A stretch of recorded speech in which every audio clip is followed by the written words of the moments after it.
중세까지만 해도 이슬람이 상당히 그 문명에 있어서 앞서갔던 적이 있었고요. 그런 여러 가지 점들 때문에 이제 우리가 오늘 오해도 풀어보고 또 최근에 이제 우리가 고국은 뭐 북미 회담이 잘 될 것 같다는 희망이 있지만 동시에 또 이란과는 관계가 틀어지고 이란, 시리아, 이스라엘이 얽힌 그런 여러 가지 복잡한 관계들, 오늘날의 이슬람의 문제들 대해서 우리가 좀 공부 좀 해볼 필요가 있어서 우리 김동문 목사님을 모셨습니다. 우리 김동문 목사님은 완전 정통 이슬람 전문가입니다. 학부도 외대 아랍어과를 나오셨습니다. 그리고 요르단에 계셨죠, 목사님?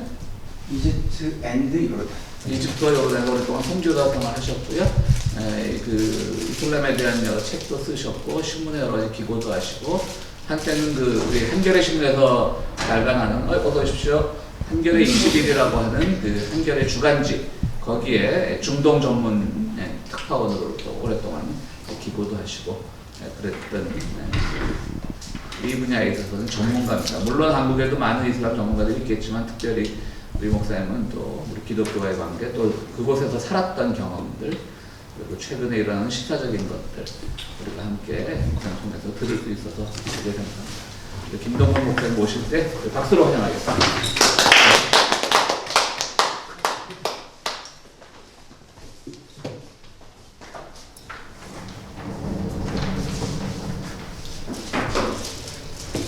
어떻게 시작을 해야 될지 모르겠는데요. 왜냐면 복면 청중일 때가 많거든요.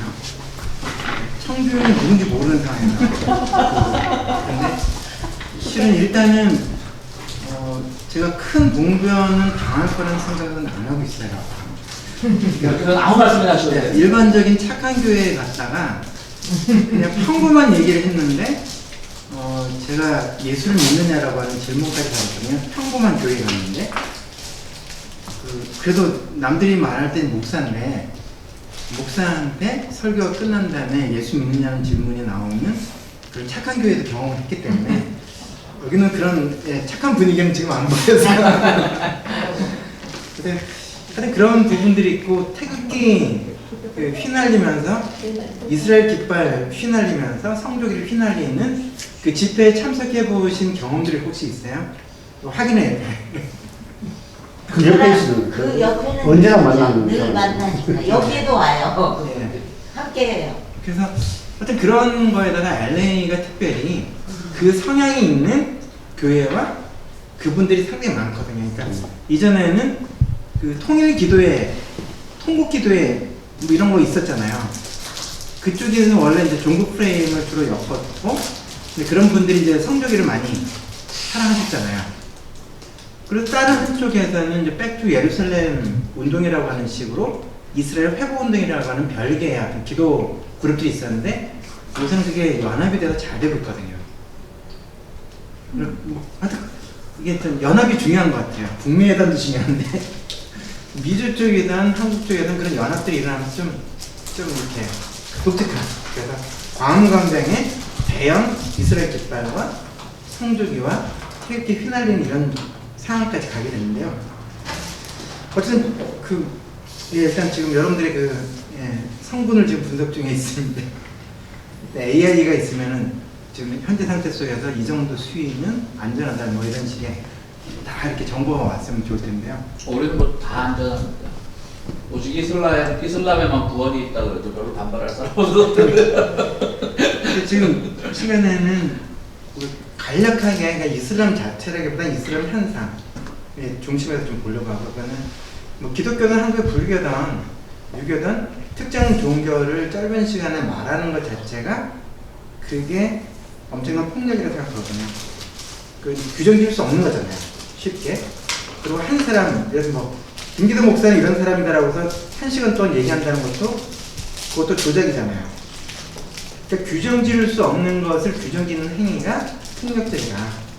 그럴 때는 그냥 큰 어떤 흐름을 이해하는 거죠. 그건 규정 짓는 게 아니라 뭔가 이렇게 궁금한 것들을 이렇게 클릭을 하면 통해서 우리가 놓쳤던 부분들을 이렇게 좀 짚어내는 정도가 그게 공정하다는 생각이 좀 들어요. 일단 큰 부분 속에서 그냥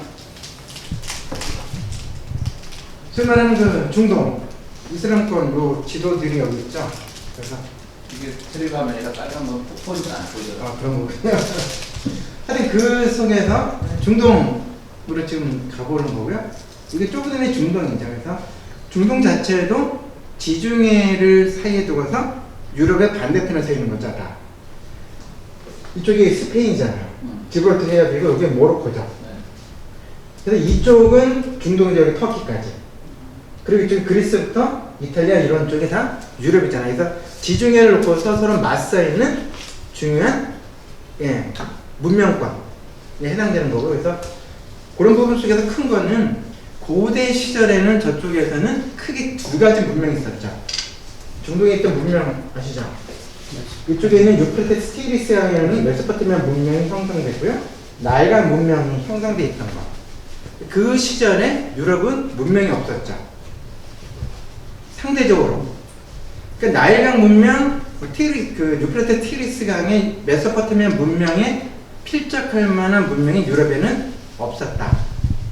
근데 그 문명이 계속되어지면서 나중에 그 물을 먹은 한 집단들이 마케도니아 쪽에서 뜨기 시작해서 그쪽이 소위 말하는 알렉산더 대왕에 의한 제국을 형성할 때도 기본은 어디죠? 유럽 사이드가 아니라 그 반대편 사이드였죠. 거기서 힘을 키워서 그쪽이 유럽을 조금씩 이렇게 영향을 끼쳤던 거죠. 맞나요? 근데 그 뒤에 들어왔던 것이, 그리고 나서 그 제국이 4개 지역으로 나눠지면서 이쪽에 있는 프톨레미 왕조가 이집트, 그 다음에 셀루치드가 지금의 시리아, 레바논 뭐 이런 지역을 이제 지배를 하게 됐던, 그래서 4등분 됐던 것까지가 알렉산더 그 대왕 죽음 이후에 일어났던 사건이고, 그래서 그 빈틈을 이용해서 나중에 로마가 점점 힘을 발휘하게 되면서 4개로 나눴던 나라들, 헬라 제국의 후예들을 이렇게 좀 야금야금 잡아먹고, 때로는 긴장관계, 때로는 협력하면서 하다 나중에는 로마 제국으로 변신이 됐잖아요. 모처럼 중동 지역에 유럽 세력이 들어오게 됐던 시점이 로마 제국이었죠. 근데 그 이후의 큰 부분은 이 중동 자체는 계속적인 식민 지배를 받았다는 거죠. 로마의 지배를 받고 나서 나중에 비잔틴 제국의 또 지배를 받아요. 갑자기 세계사 공부를 해야 되는 이 난감함이 있지만, 하여튼 로마 제국이 나중에 동로마, 서로마로 나뉘잖아요. 그 속에서 나중에 비잔틴 제국이라는 이름으로 불렸던 그 집단이 중동을 지배했죠. 그 지배가 끝나기 전에 아라비아 반도에서 시작됐던 새로운 문명, 즉 아랍인에 의한 이슬람 제국이 들어오기 시작해요. 그것이 비잔틴 제국의 지배 세력을 밀어내고 새로운 지배 세력이 됐던 거죠. 그들이 모로코까지 들어가고요. 거기를 넘어서서 지브롤터 해협을 넘어서서 스페인과 포르투갈 지역까지도 이슬람 세력이 들어가게 됐던 거거든요. 그런 흐름 속에 큰 부분을 보면 그 스페인과 포르투갈을 넘어서 유럽으로 들어가진 않았어요. 여전히 중동과 그 안이 이렇게 두 개의 세력이 공존했던 상황이었다고요. 스페인, 특별히 남부 스페인 남쪽 안다루시아 지방에서의 이슬람 제국의 지배를 마치고 난 직후가 스페인과 포르투갈이 식민지 개척에 나섰던 시점이 15세기 완전 초반부터 16세기까지 이어지죠. 희망봉이라는 데를 돌아서 넘었던 것은 당시의 유럽은 이 바다 끝은, 지중해 끝은 낭떠러지가 있다고 믿었기 때문에 항해를 하지 않았는데, 아랍 이슬람 문명은 지구가 평평하다 생각하지 않았거든요. 항해술이 발달되어 있는 것이 상대적으로 미개했던 유럽의 스페인과 포르투갈의 그 문명이 들어갔고, 아랍의 지배권이 바뀐 다음에 스페인과 포르투갈이 그 문명을 형성해서 다른 유럽 국가는 그냥 그러고 있을 때 그들이 한 바퀴 돌죠.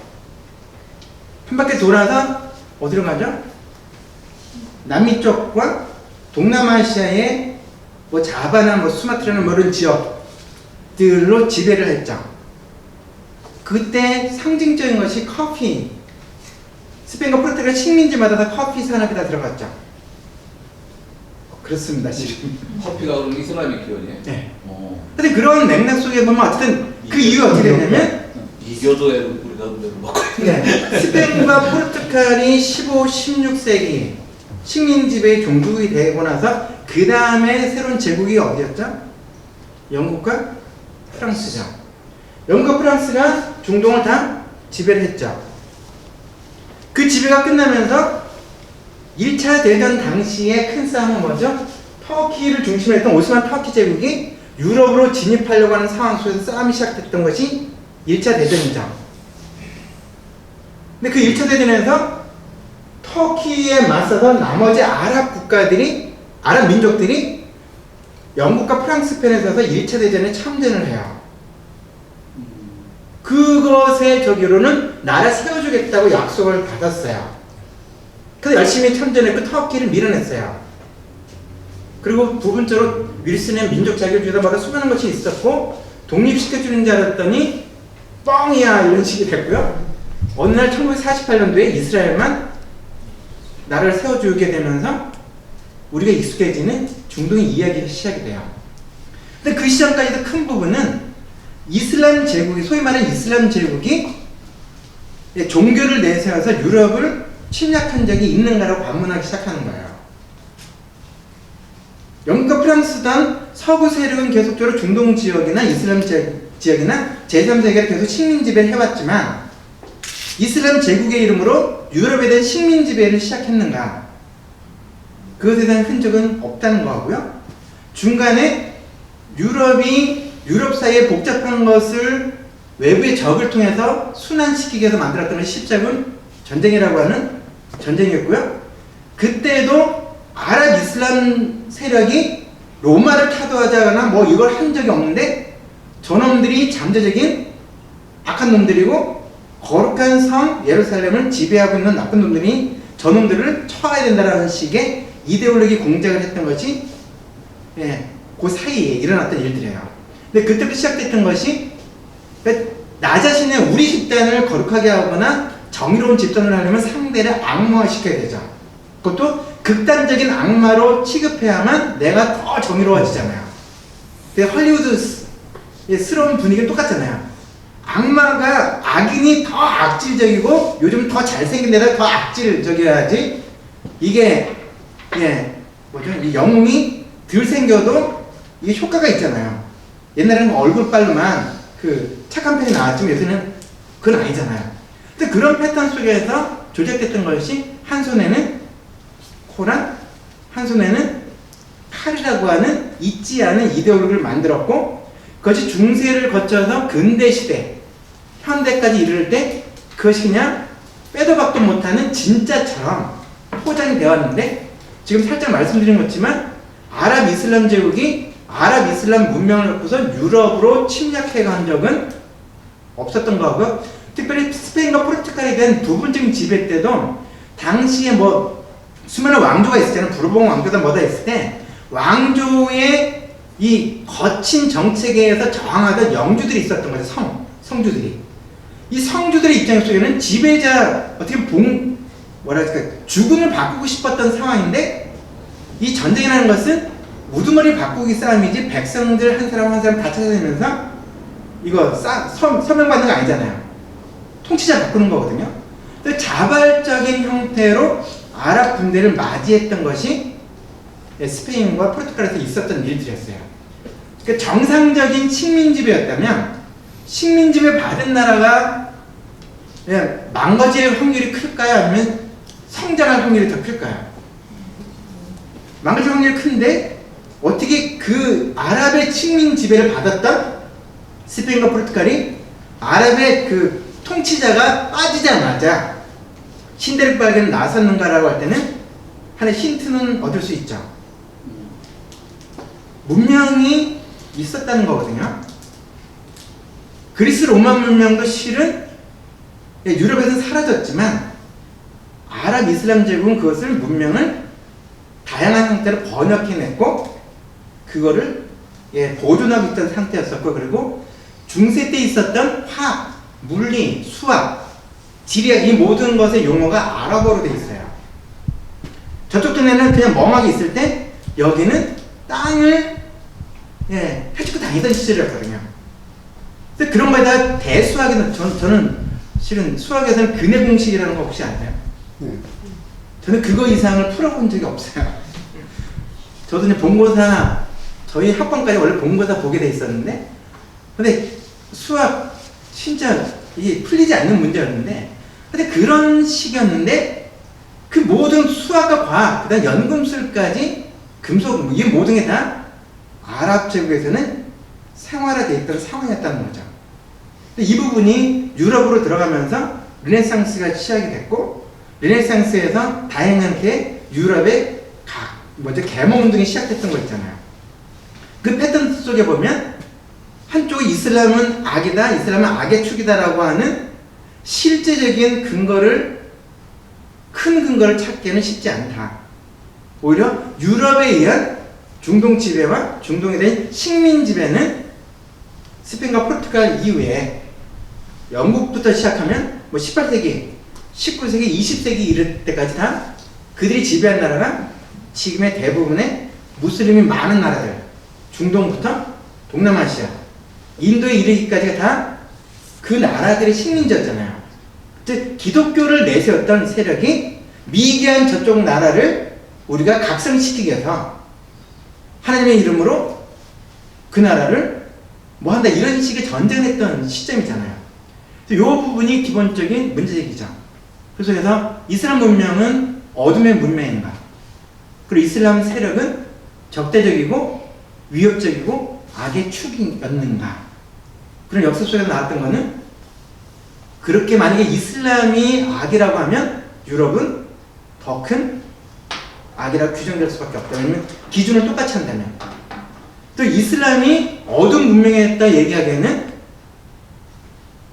좀 이상하다. 그쪽이 어두울 때 상대로 여기는 문명이 있었던 시기였다. 그리고 침략성이다 뭐다 여러 가지 얘기할 때도 반박을 가할 근거는 상당히 많다. 근데 그런 것 또 하나는 아까 48년 이야기를 했지만 48년 이후에 이스라엘의 독립 이후에 상황은 복잡해지기 시작했던 부분이 있다. 그리고 하여튼 그런 부분이 기본적인 이제 문제제기로 시작되는데요. 그래서 어쨌든 이슬람에 관련된 여러 형태의 그냥 네거티브한 것에 대해서 기본적인 문제제기를 시작한 거예요. 여기까지는 동의가 되시나요? 중간에 뭐 질문하셔도 돼요. 네, 질문하셔도 되고요. 근데 그 이슬람이 종교가 그 탄생한 게 7세기 6세기. 그때 6세기 후반. 근데 이미 그때는 그 기독교는 어느 정도 이제 그 뭔가 뭐 국교화는 안 됐겠지만 제국이었죠. 비잔틴 제국이요. 6세기 비잔틴은 아니에요.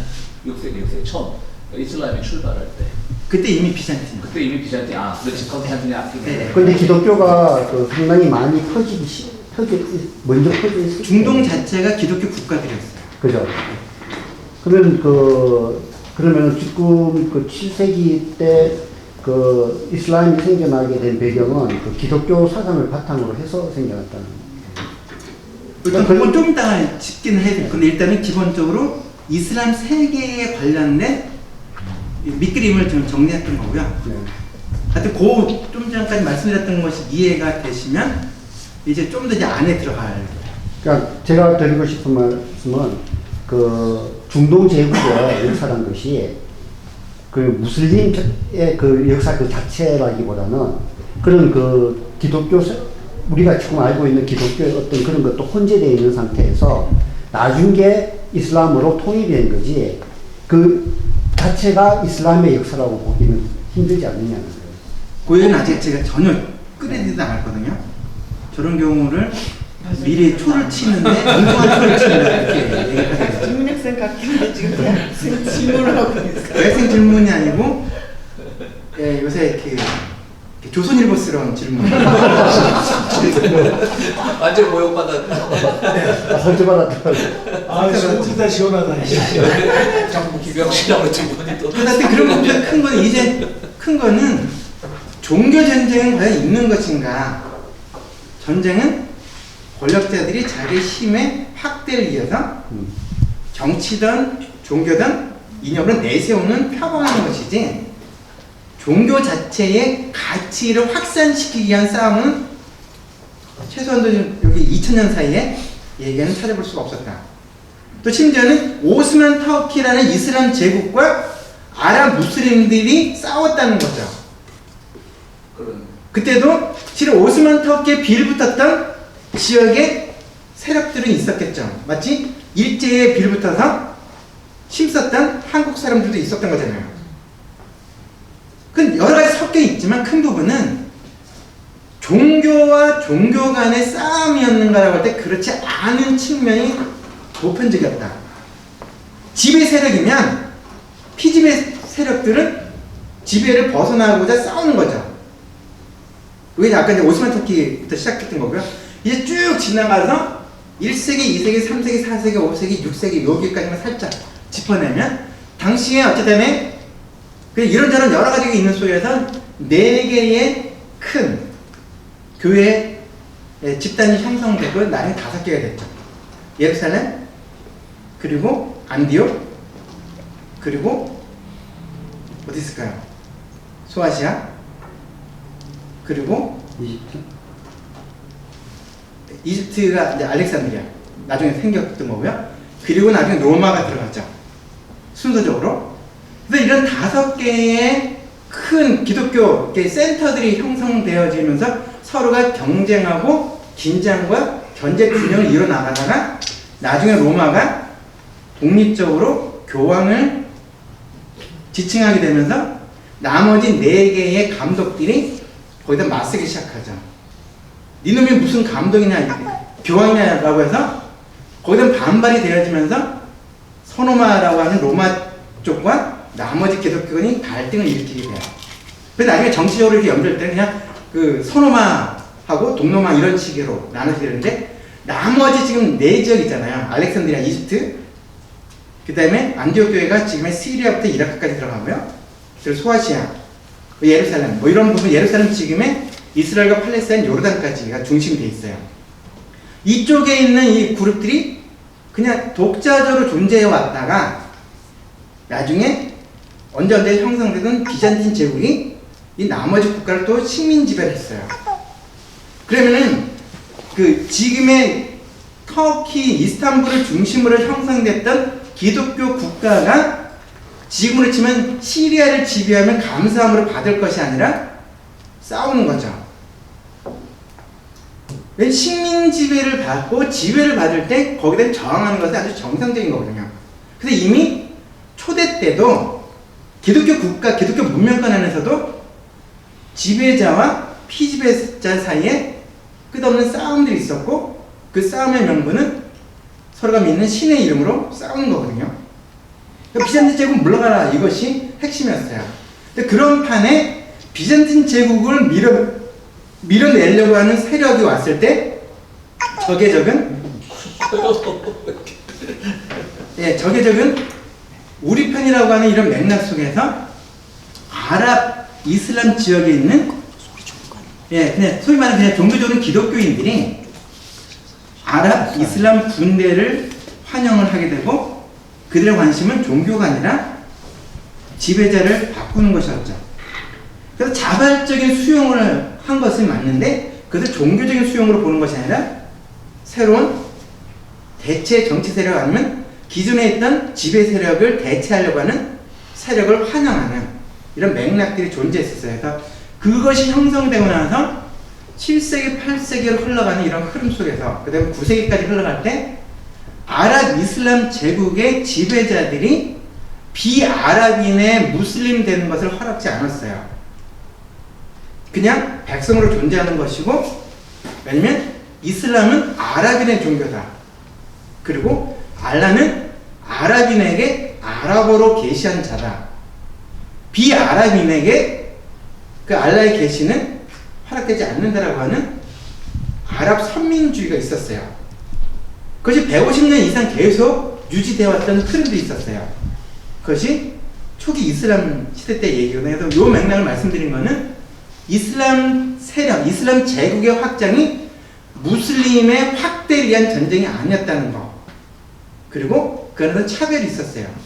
아랍인과 비아랍인 사이에, 또 아랍 무슬림과 아랍 비무슬림 사이의 차별.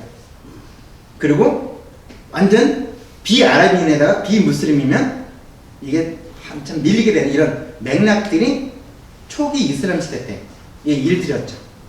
근데 중간에 그냥 너무 복잡해지기 때문에 하여튼 그런 맥락들이 존재해요. 초기 이슬람 시대 때나 19세기, 20세기 때 보였던 오스만 터키와 함께 싸우던 아랍 무슬림들의 패턴은 똑같다.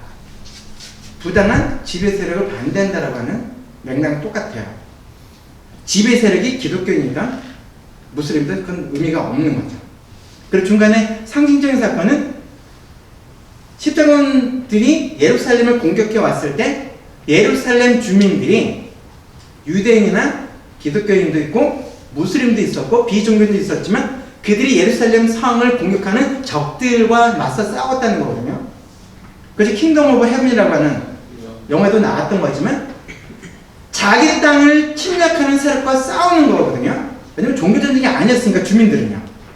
저쪽 동네에서도 실은 용병 안에도 보면 무슬림들도 용병을 사게 됐어요. 십자군들이 십자가를 달았지만 용병들도 수용했던 거거든요.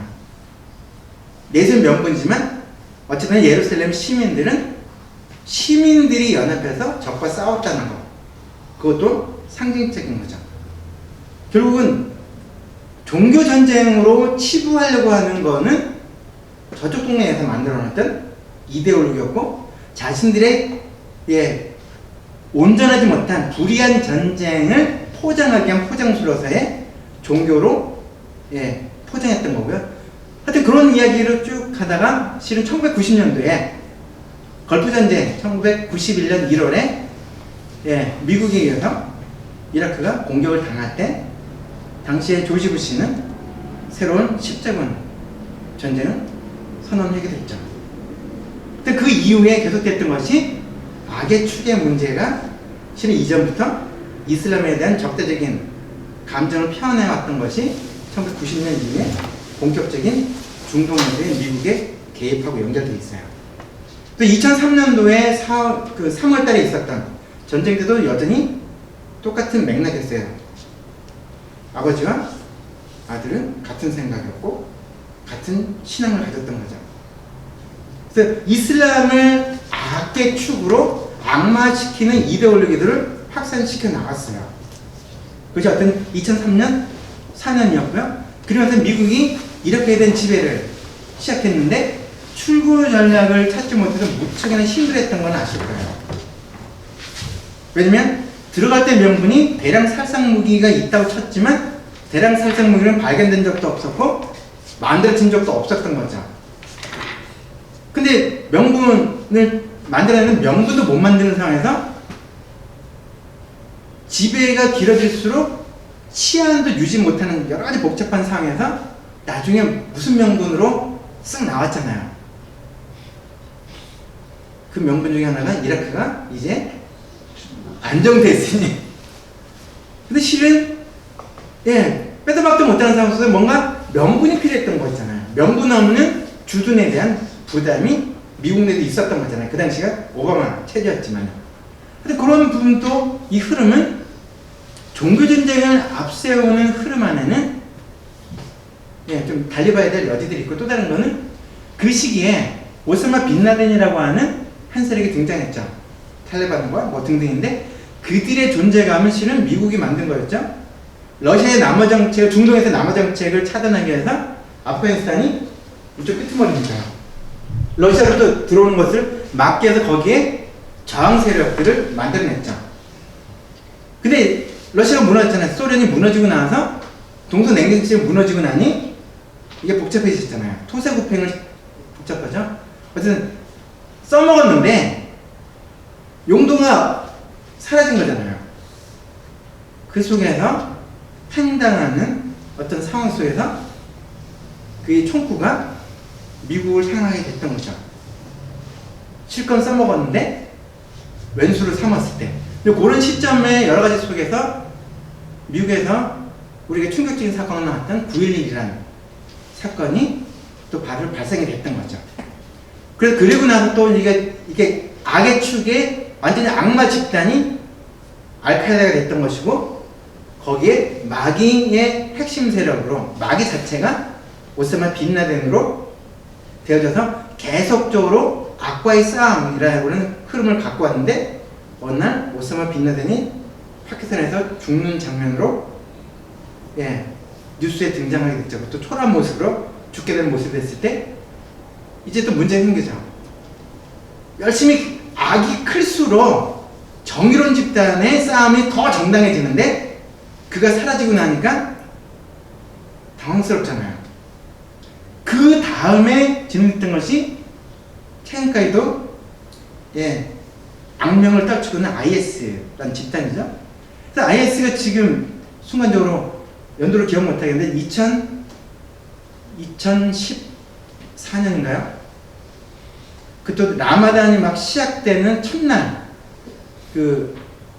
IS의 지도자가 이슬람 국가를 천명하는 사건이 있었고 그때는 이미 중무장한 상태에 완전히 시스템을 갖춘 테러 집단이 탄생이 돼요. 근데 거기서 하나 현장에서 질문 던지게 되는 부분들은 이스라엘의 첩보망이 엄청나게 강하죠. 완전한 시스템을 갖춘 집단이 생길 때까지 몰랐다면 그 정보기관은 무능력하거나 또 하나는 미국도 정보망이 세죠. 위에도 날아다니잖아요. 완전한 시스템을 갖춘 집단이 생길 때까지 몰랐다면 문제가 있고요. 그죠?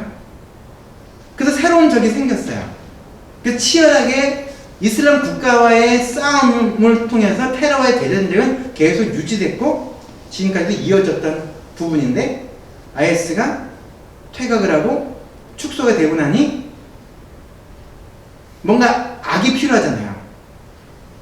정의로운 편과 싸울 라이벌이 없으면 정의의 사도는 힘을 못 써요. 그래서 새로운 악의 사도는 누구죠? 뭔가 만들어냈잖아요. 그러다가 어떤 최근에 그런 사이 제가 갖고 놀던 장난감이 여기 하여튼 그런 속에서 지금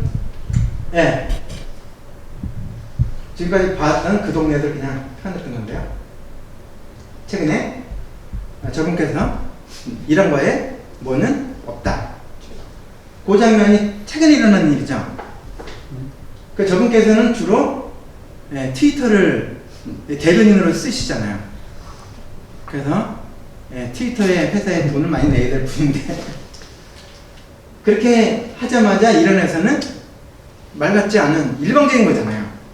상황은 똑같은데 일방적으로 협정이 무효됐을 때 최근에 일어났던 거고요. 일단 5월 8일이라고 제가 또 친절을 써놨습니다. 그래서 거기에 대한 문제제기를 지금 이란의 대통령이 또 문제제기를 하고 있고 그러고 나니 또 주변 국가들이 다 난리 펴요. 그래서 사우디도 반대 이란이거든요. 반 이란이야. 그리고 이스라엘을 지지했어요. 그래서 심지어 이런 얘기까지 했어요. 사우디의 실세고 왕이 거의 허사비거든요.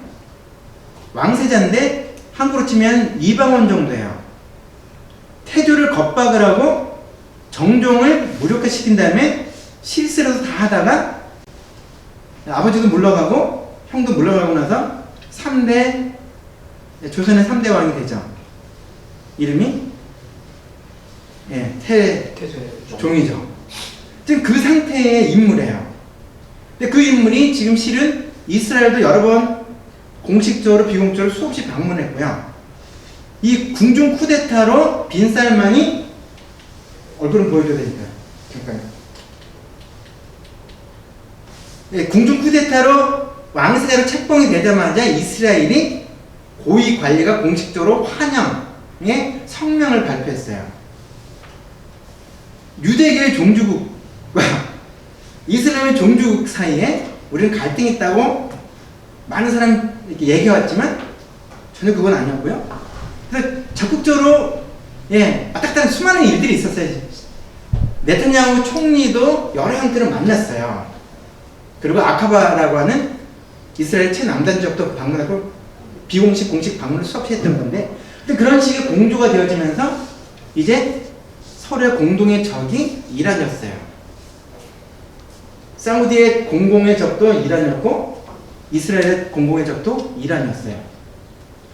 근데 지금 이런 부분에 지금 골란고원에서 시리아와의 싸움이 아니라 그쪽에서 지금 이란과의 싸움을 이미 진행 중이죠.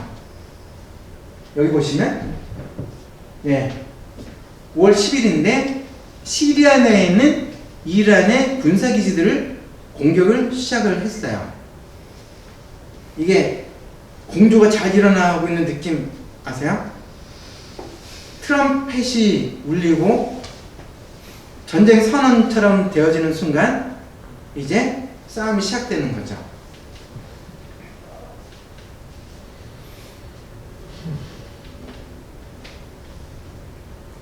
그런 사이에 지금 터키는 그것도 이슬람 국가죠. 우리가 볼 때는 이란 편에 들어서고 사우디를 반대하고 이스라엘에 반대하고 트럼프 행정부의 정책을 반대하는 목소리를 내고 있는 거죠.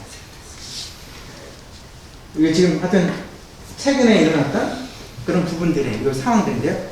요새도 큰 부분은 지금 중동 안에서 일어나는 것은 종교가 중심 이슈인가 아닌가에 대한 판단의 정보는 제시했죠. 종교는 아무 의미가 없는 거죠.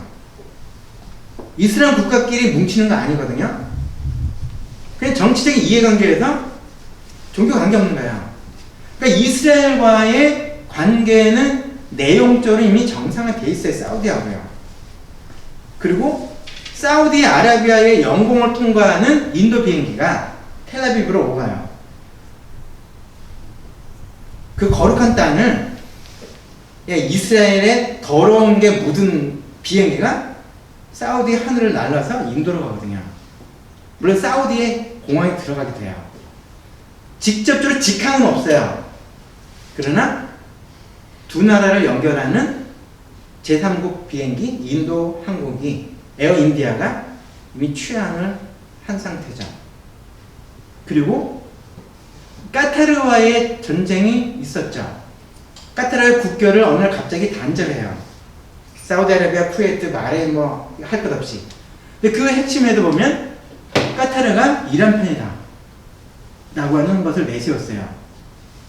근데 어떤 분들은 아시겠지만 알자지라 방송이 까타르 방송이에요. 근데 지금 제가 보여드리는 화면들은 다 사우디 방송인 알아라비아 방송이에요. 저 방송에는 팔레스타인인들이나 이스라엘의 어떤 폭력적인 상황들이 잘 보도가 안 돼요. 오늘도 검색하려고 했는데 안 떠요.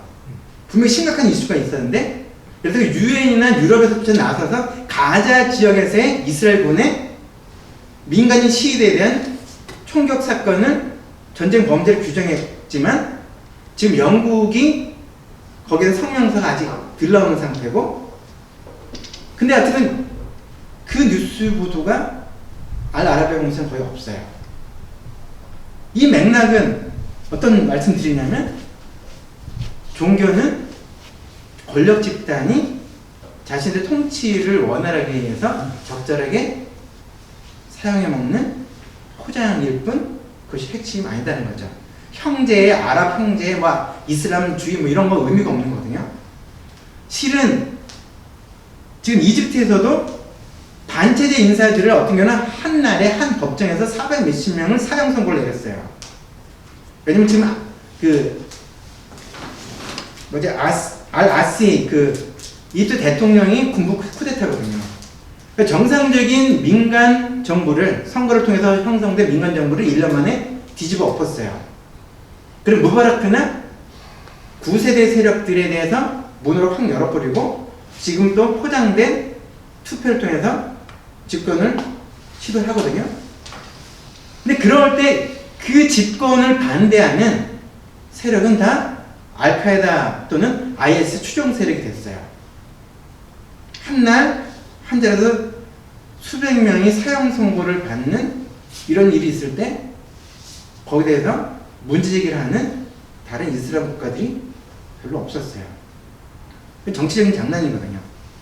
그러면 반대하면 한국으로 치면은 30년 전에, 지금 말고 30년 전에 정부 반대하면 너 빨갱이 이렇게 치고 나갔던 거잖아요. 지금도 그런데. 그런가요? 지금보다 심한 정도로. 근데 이슬람 지역은 지금 정부를 반대면 너 IS예요. 그러면 이거는 완전 색깔 덧칠하고 여기는 보호가 필요 없는 대상이 되죠. 제가 IS 추종자라서 이 사회 속에서 테러를 저질렀다라고 하는 식으로 테러 음모 혐의를 딱 뒤집어 씌우면 이거는 풀어낼 수가 없어요. 이 색깔론이 존재하는 것은 다른 형태예요. 근데 그 부분이 지금 중동 지역에서 다 깔려 있는 거죠. 반대파는 무조건 알카에다 추종 세력이거나 IS로 서로 막 치고받는 거예요. 그럴 때 뭐 쉬아다 순이다 이거는 큰 의미가 없는 거죠. 종파 전쟁도 아니고 실은 내 편이 아니면 남의 편인 거예요. 지금 레바논도 지금 그 선거 국면인데 그거 관계없거든요. 종교 관계없이 서로가 합종 연행을 그냥 쉽게 하는 거예요. 정치적인 이해관계에 의해서 국민들을 이용하거나 종교를 활용하는 맥락이 그 말은 그냥 이슬람 지역에 저번에 여러분들이 아는 중동 지역에 일어나고 있는 현재까지 상황이에요. 근데 불구하고 이런 뉴스가 나오면 한국 뉴스는 종교로 해석하려고 해요. 예를 들어서 그냥 작년에 트럼프가 여기 지금 그 다음 장면 나올 텐데요. 예, 미국의 주 이스라엘 대사관이 텔라비브라는 곳에 있다가 지금 예루살렘으로 옮기는 현판식 하고 있거든요. 그러니까 예루살렘의 구시가지, 예루살렘 옛날 성 가까운 쪽에 원래 미국 영사관이 있었어요. 그쪽 지역으로 대사관을 옮기게 돼요. 근데 그걸 하고 있는데 트럼프가 예루살렘은 이스라엘의 수도다라고 선언했을 때 언론들은 이제 중동에서 종교전쟁이 일어날 거라고 막 뻥을 쳤지만 일어난 적은 없었어요. 단지 팔레스타인 사람들의 일부가 금요일날 예배 끝난 다음에 시위를 했을 뿐 그것이 이슬람 세계 전체에 걸치면서 반이스라엘 사상이 막 확산되거나 반이스라엘 시위가 격화된 적이 없었다는 거거든요. 그 시점에 사우디아라비아는 이스라엘과의 밀월 관계를 계속 유지시키고 강화시켜왔고 공조하고 있다는 거거든요. 왜냐면 그들의 공공의 적으로 우리 특통령과 함께 설정됐던 이란은 공공의 적이 됐던 거거든요. 그래서 이란을 적으로 하는 연합전선이 강화됐을 때 텔아비브와 즉 예루살렘과 사우디아라비아가 공조도 아주 긴밀한 공조를 해왔다는 거. 그러고 나니 중동이 이 예루살렘 이슈 갖고도 흔들린 적이 없어요. 그냥 그런 상태들. 근데도 종교 이슈로 보는 게 너무 익숙한 거거든요. 기독교와 아니 이슬람과 유대교의 뭐 갈등처럼 이렇게 포장하지만 그건 존재하지 않는다. 또 내용적으로는 뭐 시아파 수비파라고도 막 언론에서 그러잖아요. 그렇게 해야만 해석을 하려고 하는 거거든요. 근데 이게 단순한 것이 아니라 더 본격적인 정치적인 이해 득실 관계로 봐야 되는 거지 종파적인 이해가 핵심 이슈가 아니고 그럼 포장술이거나 자기 아군들을 늘리게 한 방편일 수 있거든요. 근데 그런 상황들이 그냥 여기까지 지금 바로 일어나는 사건이 레바논에서 지금 투표 선거 상황 국면에 5월달 일이고요. 이때도 지금 재미난 거는 이란과 시리아의 입김이 레바논에서 원래 전통적으로 셌어요. 그래서 레바논에서 국회의원이 나가려고 하면 뒤에다가 옛날에 시리아 대통령과 사진 찍은 거 한국에서 옛날에 그때 있잖아요. 그분과 사진 찍은 거 많이 썼잖아요. 그 비슷한 분위기들이 존재하는데 거기서 지금 아주 독특한 거는 여기는 이분 지금 레바논의 총리인데요. 사우디아라비아를 방문했다 어느 날 사퇴 선언을 했었던 장본이네요. 근데 그런데 이후에 사퇴가 된 적은 없어요. 선언했을 때 그것 또한 그 이란과 헤즈볼라라고 하는 이 연결고리에 대한 반발의 이미지로 정치적인 선언을 했던 거거든요. 근데 그 속에서는 이게 취합하기 때문에 반대하는 것이 아니라 자기 편이 아니면 어떤 명분을 내세워서든 반대해야 되니까 그다음 종파든 그 다음에 정치적인 이슈든 여러 가지를 건드려서 무조건 반대를 위한 반대의 맥락들이 실은 존재하는 거고요. 그러니까 지금 이게 가자지구에서 시위대를 향해서 총격을 가하는. 그래서 매주 금요일날 현지 시간으로 금요일날 낮예배 이후에 가자 주민들이 국경 근처까지 와서 국경을 열어라라고 하는 그런 행진들을 하게 되는데, 저 이슈의 핵심은 1948년도에 갑자기 이스라엘이 섰어요. 48년에. 그때가 지금 5월 이번 주예요. 이스라엘 독립기념일. 근데 갑자기 되는 거, 그 독립선언 직전에 제가 갖고 있는 자료나 중동에서 나온 일반적인 자료는 530 몇 개 마을에 대한 이스라엘 세력들이 와서 초토화시키거나 맞고 나갈래, 걸어서 나갈래, 뭐 이런 식의 그냥 이버큐에이션이 그냥 집단적으로 일어났던 사건이어서 그것을 대참사라고 불렀어요. 한쪽에서는 독립이지만 한쪽은 폭망한 사건들이거든요. 그 이후부터 그 땅으로 못 들어가는 거예요. 이스라엘이 점령진데도 불구하고 돌아갈 권한을, 방문 권리도 주지 않는 거예요. 자기가 태어나서 자란 땅에서 쫓겨나는 것을 넘어서서 접근도 할 수 없는, 돌아갈 권리를 요구해왔던 그 운동들이 있었는데, 올해는 지금 60년이 됐죠. 70년이죠. 48년이었으니까. 그래서 기독교의 시로 표현하면 희년이잖아요. 그래서 이번엔 큰 행진이었거든요. 잃어버린 땅으로 돌아가는 큰 발걸음이라고 하는 시위를 시작했는데, 첫 주간부터, 주중에는 없어요. 금요일마다 진행돼요. 그 사건이 계속 발생되지만 저것을 규탄하는 얘기는 실은 그 마흐무드 아바스 팔레스타인 국가수반도 립서비스만 하지만 실제로 관심이 없거든요. 재미난 건 그 전쟁을 명분으로 삼아서 지금 2텀을 선거도 안 하고 연임이 됐어요. 자기 손해볼 거 없죠. 선거가 한 달, 2달 남았던 시절에 가자 전쟁이 이전에 터졌어요. 2000년대 초에. 그래서 선거가 연기됐어요. 그래서 지금도 계속 연기된 상태예요. 뭐 손해볼 거 없잖아요. 그게 결국은 주민들만 다치는 거예요. 저런 상황에서 하마스든 뭐든 정치 세력이라고 저는 보거든요. 종교 집단이 아니라 그들의 이해관계에 의해서 누구도 보호하지 못하는 상황에서 보호받지 못하는 주민들은 자신들의 목소리를 냈지만 누구도 그들의 실질적인 대변인이 되질 않아요. 정치적으로 불리하면 반대하고 유리하면 집어삼키는 게 하마스든 파타라고 하는 지금의 마흐무드 아바스라고 하는 이스라엘의 집권 세력도 똑같거든요.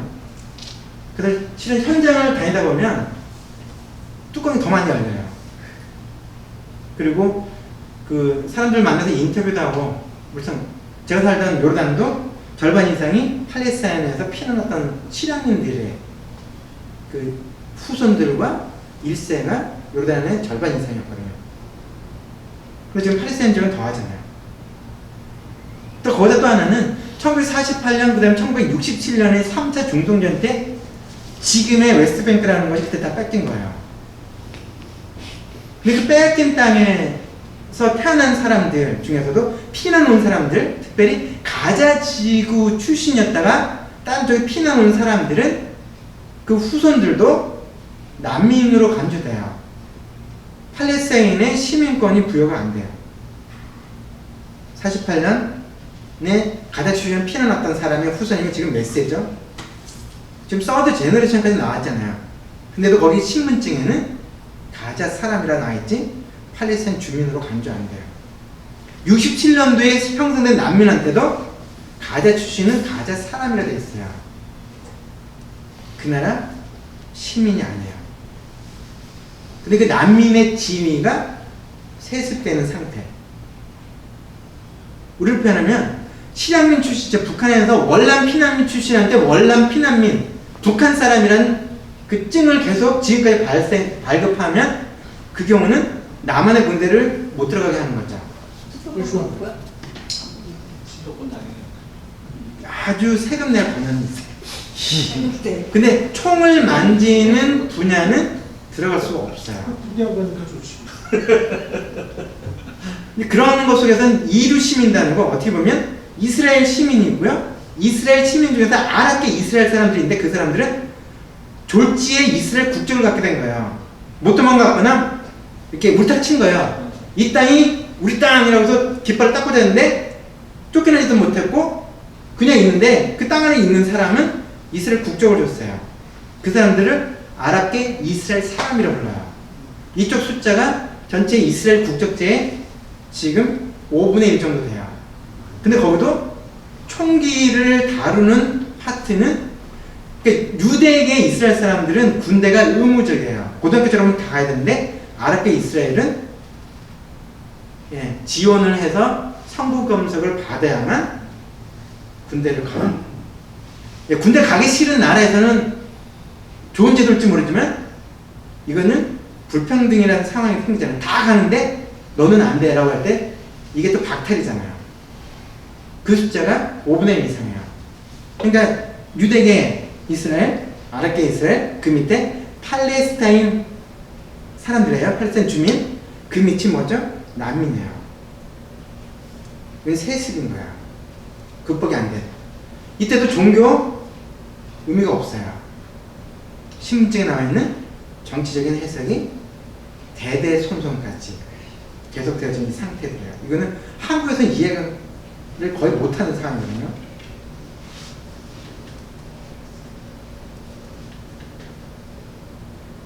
근데 고작 저들이 할 수 있는 거는 하나야. 하나는 타이어를 태우고 그 다음에 철조망에 접근하려고 하는 시도하는 거예요. 그것이 그들이 표현할 수 있는 정치적인 편양시거든요. 그리고 물매라고 표현하는 그거는 새총. 근데 한쪽에서는 실탄이 실제 있었고요. 총격 실제 총이죠. 중무장한 상태 속에서 조준 사격을 하고 이스라엘 친문에도 스나이퍼라는 단어 써요. 저격수거든요. 모두가 다 실탄 다 갖추고 있어요. 그런 상황에서도 여기 지금 보면 이 사람은 이 편에 정확히 써서 지금 IS를 내세워서 이란을 지금 내세워서 그들과 싸우는 우리 편이 돼 있어요. 여기는 종교 중요하지 않아요. 여기 좀 다 들어와 있죠? 종교전이 아니라 악과의 대전제, 악의 축과의 싸움 속에서 그냥 다 섞여 있는 이런 패턴들을 봐요. 하여튼 이게 두 번째 파트인데, 그래서 큰 부분은 지금 일어나고 있는 중동 안에 대해 분쟁과 갈등이 종교가 중심에서 일어나고 있는 건가? 그보다는 여러 형태의 정치 권력의 이합 집산과 악의 다툼에 의해서 평범한 무슬림들이, 평범한 기독교인들이 희생양이 되어지는 패턴들로 흘러가고 있는 것으로 볼 수 있다. 그래서 어쨌든 이게 지금 첫 번째 파트 아까 보셨죠? 그냥 좁은 의미 속에서 그냥 세계사 안에서 그런 갈등과 이런 것이 종교가 중심적인 요인이었는가? 저는 그것이 아닌 것으로 봐야 된다 이 말씀드렸고요. 그리고 현대사 속에서 일어나는 중동에서의 분열, 분쟁, 갈등 이런 것 속에서도 종교적인 요인이 핵심이 아니다라고 두 번째 파트도 좀 말씀드렸어요. 저 화면 봐기 전에 뭐 악의 삼각형이라는 이야기가 나오는데 그 악의 축하하고는 다른 거잖아요. 그죠? 악의 삼각형이 한쪽은 이란이고 그 다음에 무슬림의 그 형제들, 두 번째 뭐야 무슬림 브라더후드. 그 다음에 극단주의자들. 근데 그 무슬림의 브라더후드는 왜 악의 삼각형이라고 한층이에요? 거기에는 다 들어가는 거야. 그러니까 저게 다 집어넣어서 까타르도 저기다 집어넣어요. 자기 편이 아닌 무슬림. 네. IS. 그러니까 저쪽이 이란에 대해서 좀 우호적인 말을 했다 그러면 다 같은 놈이 취급되는 포괄적인 의미 속에 다 들어오는 거예요. 하여튼 그냥 그 극단주의라는 것도 저들의 해석이에요. 자기 반대하면 너 이렇게 극단스럽냐 이런 거지. 그러니까 이슬람의 용어로 표현할 수 있는 최악의 색깔. 알갱이 뭐 그런 거. 색깔이네요. 근데 그 지리적으로 지금 이게 네. 실은 이란과 시리아, 그다음 중간에 연결하는 그런 식의 트라이앵글인데 결국은 중동 전체를 네. 아우르는 것이고 전선이 지금 하나가 아닌 거예요. 그러니까 궁금한 거는 최근에 그 중동 보면은 옛날에는 이집트가 거의 반 이스라엘 전선의 앞에 성것처럼 포장이 됐어요. 있었는데 지금은 완전히 빠진 것 같아요. 그쪽의 스탠스는 뭐예요? 이스라엘 이야기야, 아니 이집트 이야기가 없어. 그러니까 친이스라엘이요. 친이스라엘. 그 같이 전쟁했잖아요. 그거는 나스에르가 이집트인가 싸우죠. 예, 예. 그 말씀드린 대로 맞아요. 큰 거는 내세워진 명분이 아니라 실제 속에서는 합종 연맹이에요. 그렇죠. 그리고 싸우는 것처럼 보여도 같은 편 많잖아요. 전쟁을 해도 정쟁하는 것처럼 포장됐지만 서로가 짜고치는 게임도 존재해요. 결국은 집권에 유익하면 전쟁도 불사하지만 대통령이 나와서 전쟁하지는 않잖아요. 근데 그 1차, 2차, 3차, 4차 중동 전쟁에 그 가장 선봉했었던 데가 사실은 이집트거든요. 그럼 나세르가 영향을 갖고 있을 때. 나스에르가 그 무슨 사일도 중에 총 맞아서 네, 정말 그 그러니까 화해한다고. 그 흐름이 실은 아까 이제 이렇게 모임 전에 말씀하셨던 것처럼 1960년에 아무개 대통령이 딱 떴을 때 그냥 군산복합체험 등등 여러 가지 복잡한 것 속에서 월남전 반대하고 뭐하면 싫으니까 치잖아요. 실상은 그쪽 안에서는 누구의 힘이 필요해요. 근데 그쪽 세력에 걸림돌이 되는 세력들은 제거됐었고 또 다른 거는 지금 갑자기 이름이 생각 안 나는데 지금 나세르 대통령도 그 저쪽에 뭐죠 그 사돈이 유대계 핵심 세력들이었거든요. 그 처가이라고 하죠. 사돈의 펼치죠. 사돈이 그냥 관계 없어요. 그냥 그 경상도인데 전라도 사돈을 둔 거예요. 근데 이게 전라도 사람이 되는 게 아니라 정치적인 거였잖아요. 근데 되게 왜냐하면은 그 당시 이스라엘하고 이집트하고 그 전쟁할 때 북한하고 동맹을 맺고 있었거든요. 이집트가? 예, 이집트하고. 70년대 초까지는 말한 대로 그 나스르가 죽고 나중에 사다트가 죽고 하면서 예. 확 변하기 시작하거든요. 근데 그 전까지는 나름대로 이렇게 색깔들이 좀 선명했었어요. 아랍의 사강이라고 표현하는 리비아, 그 다음에 시리아, 이라크, 그리고 옆에 이란 쪽은 원래 안 껴졌거든요. 이런 삼강 세력이 전선이 뚜렷했었어요. 그리고 그들이 주도했었고요. 근데 지금 다 이합집산 됐었고 지금 다 사라졌잖아요. 그러니까 이전 시대, 냉전 시대로 표현할 수는 없죠. 그 세대에 있었던 중심 세력이 다 악의 축으로 규정돼서 처참하게 죽임을 당했고 리비아의 가다피가 시궁창 옆에서 누군가에서 죽임을 당했고 근데 최근에 뉴스 나왔잖아요. 프랑스의 아무개한테 엄청난 자금 줬는데 먹튀였던 거 다 나왔잖아요. 그렇게 상을 공견해놓고 나서 나중에 다 완전히 등 돌릴 뻔했던 이런 거고 그 다음에 사담 후세인이 아주 초라하게 그냥 교수형에 처해서 그냥 죽임 당하고요. 그것도 정상적이지 않는 재판 과정들이 아랍에서는 좀 이슈가 됐던 거고요. 그리고 지금 시리아 속에서 아사드 대통령, 원래 죽은 아사드 대통령이 막판에 실은 보험을 들고 죽었거든요. 그 당시에 미국의 키 큰 대통령이 있었죠. 힐러리의 남편. 그때 다른 지역에서 비밀스레 두 사람이 만났어요. 그때가 그 김대중 대통령이 평양 방문했을 때. 그리고 얼마 뒤에 아사드가 죽어요. 근데 그 시점에 나중에 나왔던 거는 국회 정상화까지 얘기가 다 끝났었어요. 시리아와 이스라엘 간에. 그리고 다 깔아놨고 보험을 확실히 드는 거는 아들의 자리를 인정해달라는 거였거든요. 그 인정해주겠다 했던 거죠. 근데 그 패턴 실은 사담 후세인도 똑같았어요. 2003년도에 전쟁이 나기 전에 2002년도에도 계속적으로 시나리오가 있을 때 누구만 없으면 안 되는, 누구만 없어지면 된다고, 이렇게 마지막 막판에는 사담 후세인만 아니면 된다고 얘기가 끝났었거든요. 그래서 암흑의 아들을 차기를 내세우고 그를 자를 보존해 주는 것까지 이 흐름들이 나왔고, 사담 후세인이 딴쪽으로 망명 얘기들, 이 부분 다 이미 다 이렇게 팩트를 다 나왔던 얘기들이거든요. 근데 막판에 뒤집은 거죠. 그리고 아들이 뭐간에 니네들 다 나가다라는 것으로 바뀌어지니까 이제 복잡해졌던 건데요. 그런 측에서 당시 핵심을 이뤘던 세력들이 다 와야 됐잖아요. 그런 와중에 이슬람 종주국이라고 하는 그 상품만 울거먹던 사우디아라비아가 이제 지금 빈살만이라고 하는 저쪽이 새로운 강자가 되기 위해서 판을 싹 뒤집는 거잖아요. 거긴 돈이잖아요.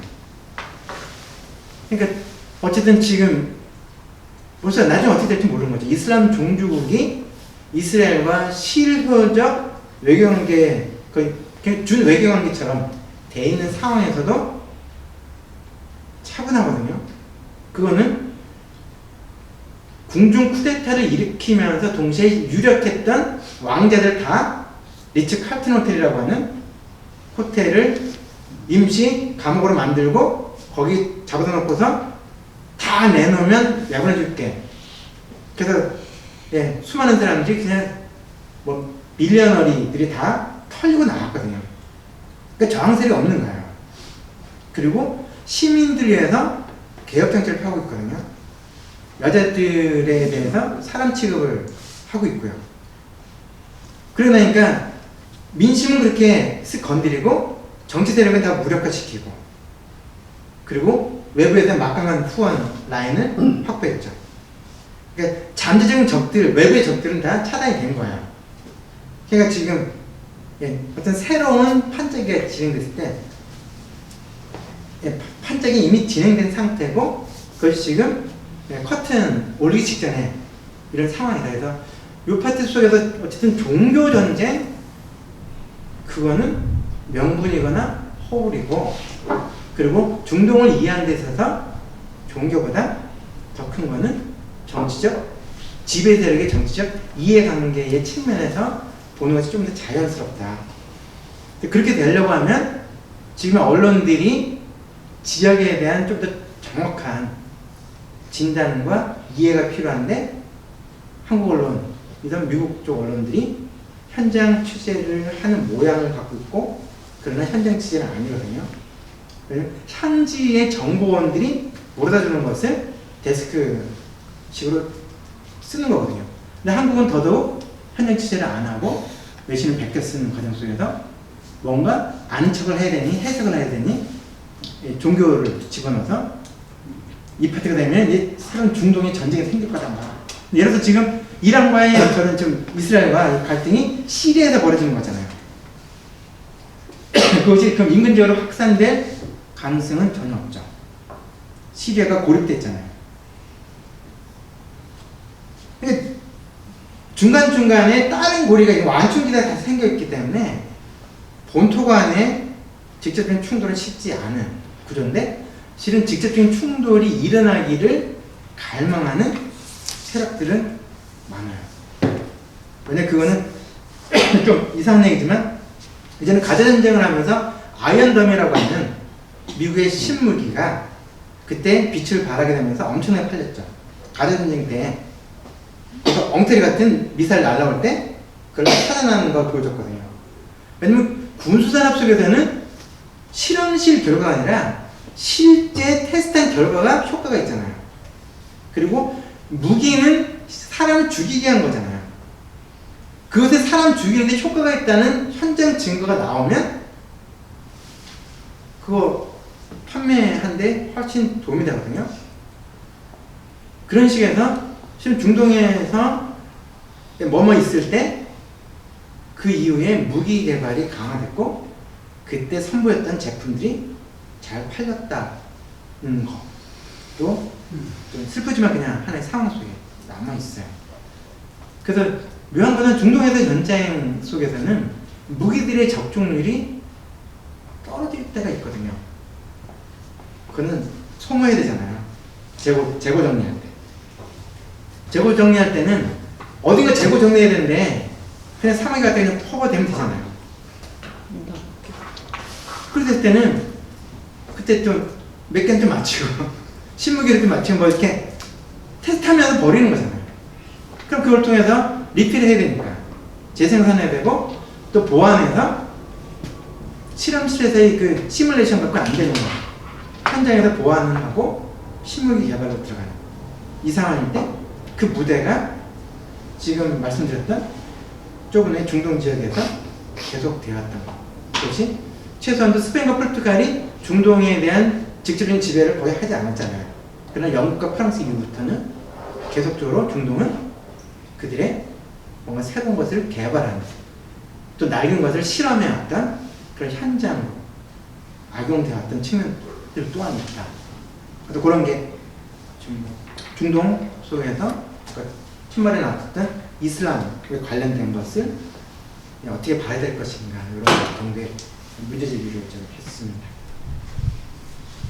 실상은 이슬람이 어떤 종교냐 관계없이 최소한도 지금 1400년 동안 이슬람 세계가 보여왔던 측면 속에서 종교가 갖는 어떤 지향하는 바가 무엇인지는 그래도 추론할 수 있다고 생각이 들어요. 그것이 세계를 이슬람화시켜서 악의 구렁텅이로 빠뜨리는 것이 이슬람의 존재 이유인가라고 할 때 그렇지 않다는 증거는 절대 다수잖아요.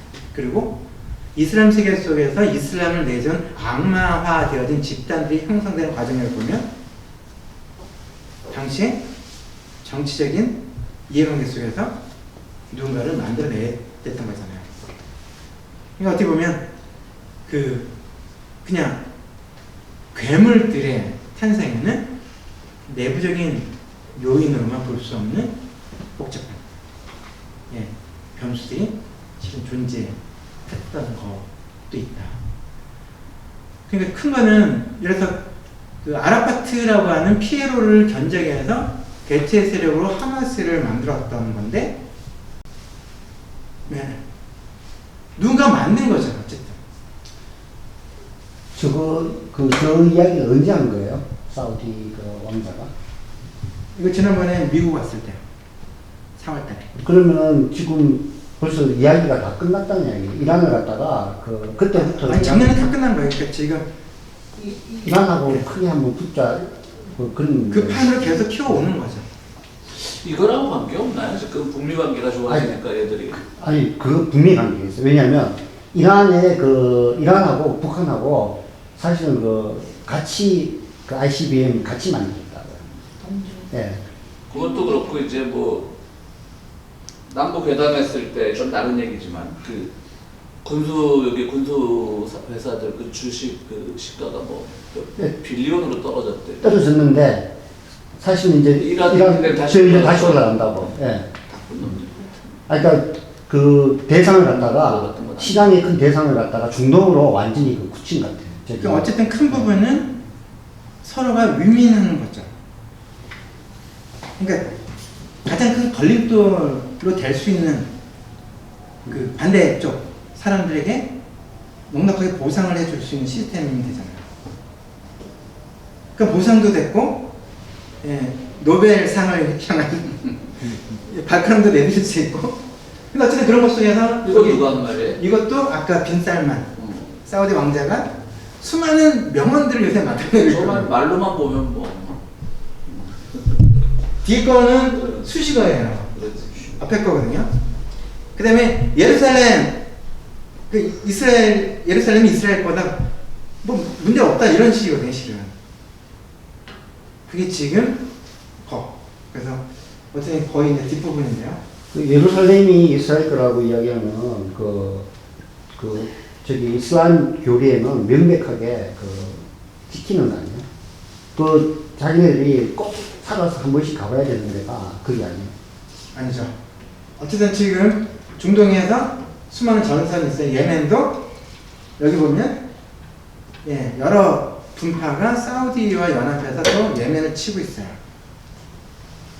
또 예멘하고 서로 싸워서 이 전선을 몇 군데를 가져두면 계속적으로 지금 사우디가 지금 제3위거든요. 무기 수입국으로서 무기 보유 상태가 계속 소모하면 계속 사줄 수 있어. 그러니까 수요가 있으니 공급은 계속 되주겠다 했거든요. 그러니까 지난번에 좀 이상한 모양새까지 있었죠.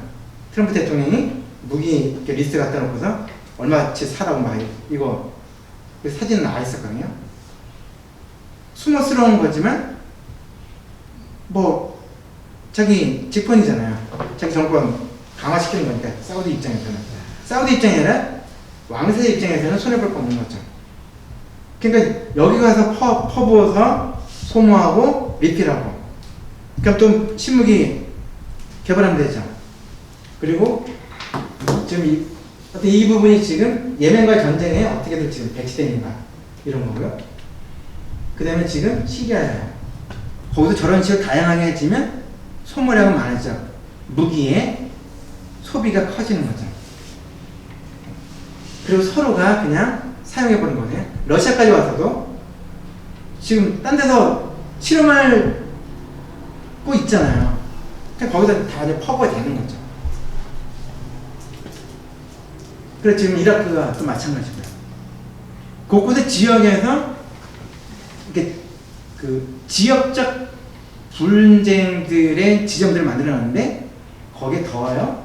지금 예멘이 아니라 이란이 지금 이란 자체가 아니라 그 세력이 이 지역 안에서 또 싸워지는 거예요. 그냥 말씀드린 대로 그 최근에 재미났던 게 미 국방부가 후원한 저항 세력과 미 정보부가 후원한 저항 세력이 교전했다는 얘기도 나오잖아요. 작전 세력들이 그러니까 서로가 미국 무기로 서로가 싸우는 상황까지 생기고 복잡해지는 거거든요. 왜냐면 무장해서 시킬 수 있는 것도 아니죠. 계속적으로 일어나는 즉 디바이드 앤 룰이라고 하는 형태. 갈래가 많을수록 소비가 늘어나죠. 평화에 대한 갈망이 늘어난과 동시에 전쟁 물자의 소비도 늘어나고 그 물자는 갖다 주면 되잖아요. 근데 거저 주는 건 맞지만 실은 실험용이잖아요. 결국은 일반 주민들이 저 와중에 죽고 다치고 미래를 잃어버리는 일들이 계속 반복되는 상태들. 그때 슬쩍슬쩍 종교도 엮는 거거든요. 어떻게 하면 연주를 엮어서 사이즈를 키우려고 하는. 그래서 우리가 남이가 뭐 이런 식의 패턴도 좋아하는 다 들어가는데 그런데 종교가 핵심이 아니라는 거죠. 같은 순니 파키를 싸우는 거고요. 같은 시아 파키를 싸우고요. 순니 시아가 연합해서 싸우고요. 이 속에서는 내 편이 아니면 다 적인 거예요.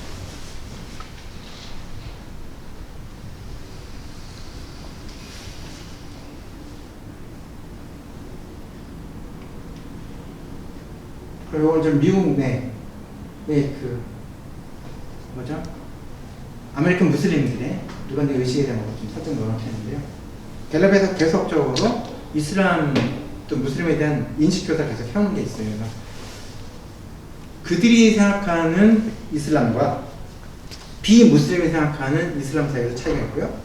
사우디아라비아의 빈살만이 생각하는 이슬람과 평범한 무슬림이 생각하는 이슬람이 다를 수가 있는 거죠. 그거는 한국에서 KT 휘날리시면서 아무개 목사님이 대통령과 아무개들을 다 이 새끼 저 새끼 막 하면서까지 떠들어대면서 외치는 그 하나님과 그냥 또 다른 분들이 외치는 그 하나님이 다를 수도 있잖아요. 그럴 때 큰 부분은 우리가 이해해야 될 이슬람은 무엇인가. 근데 이슬람이란 종교를 이해해야만 중동의 문제를 잘 이해할 수 있다고 생각하지 않는다. 이슬람을 몰라도 중동은 분석될 수도 있고 이해될 수도 있다. 그리고 이슬람에 대해서 알아야만 무슬림을 이웃으로 이해할 수 있는 것은 아니다. 한 사람을 사람으로 존중할 수 있는 마음만 있으면 그 사람을 이해할 수 있는 것이지 선언적인 결과, 지식과 정보로 무슬림을 이해할 수 있거나 그건 전혀 아니다. 그러니까 그냥 교포 한 사람을 알게 해서 한국의 고대사부터 현대사까지 다 알아야만 교포를 이해할 수 있는 건 아니다. 그리고 기독교인 한 사람을 그것도 평화의 교회와 평화교회 의자 하나 갖고도 거리가 좀 차이가 있어요.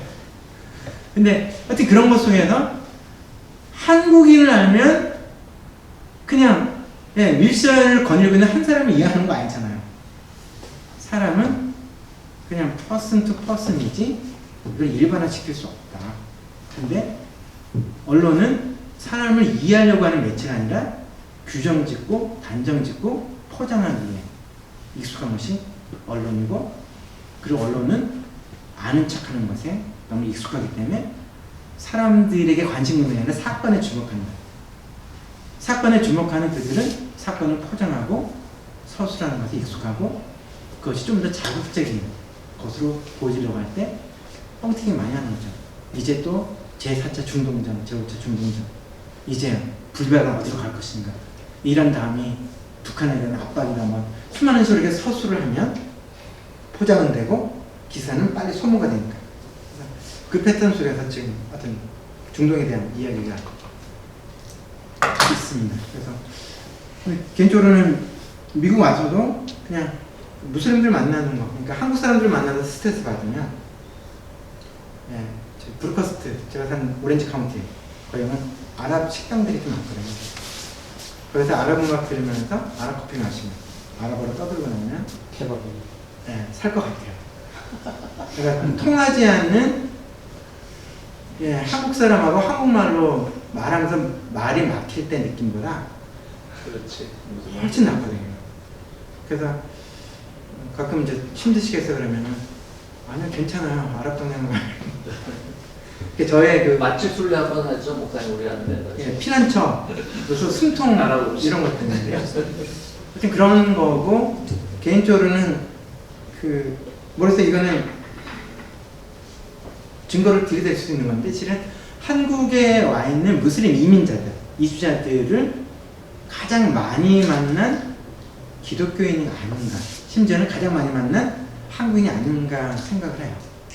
왜냐면 웬만한 시골 지역까지 가서도 무슬림들이나 외국인 이주자들, 노동자들 와 있는 데는 돌아다녔거든요. 그리고 그들이 살고 있는 동아리당, 한국의 집사가 비싸니까 돈 모아서 그냥 공간 빌려서 잠도 같이 자고 밥도 같이 먹고 기도할 때 기도하고 이런 식의 그냥 공간들인데, 그거는 기도처럼 그냥 해석해버렸거든요. 기도처가 아닌 거죠.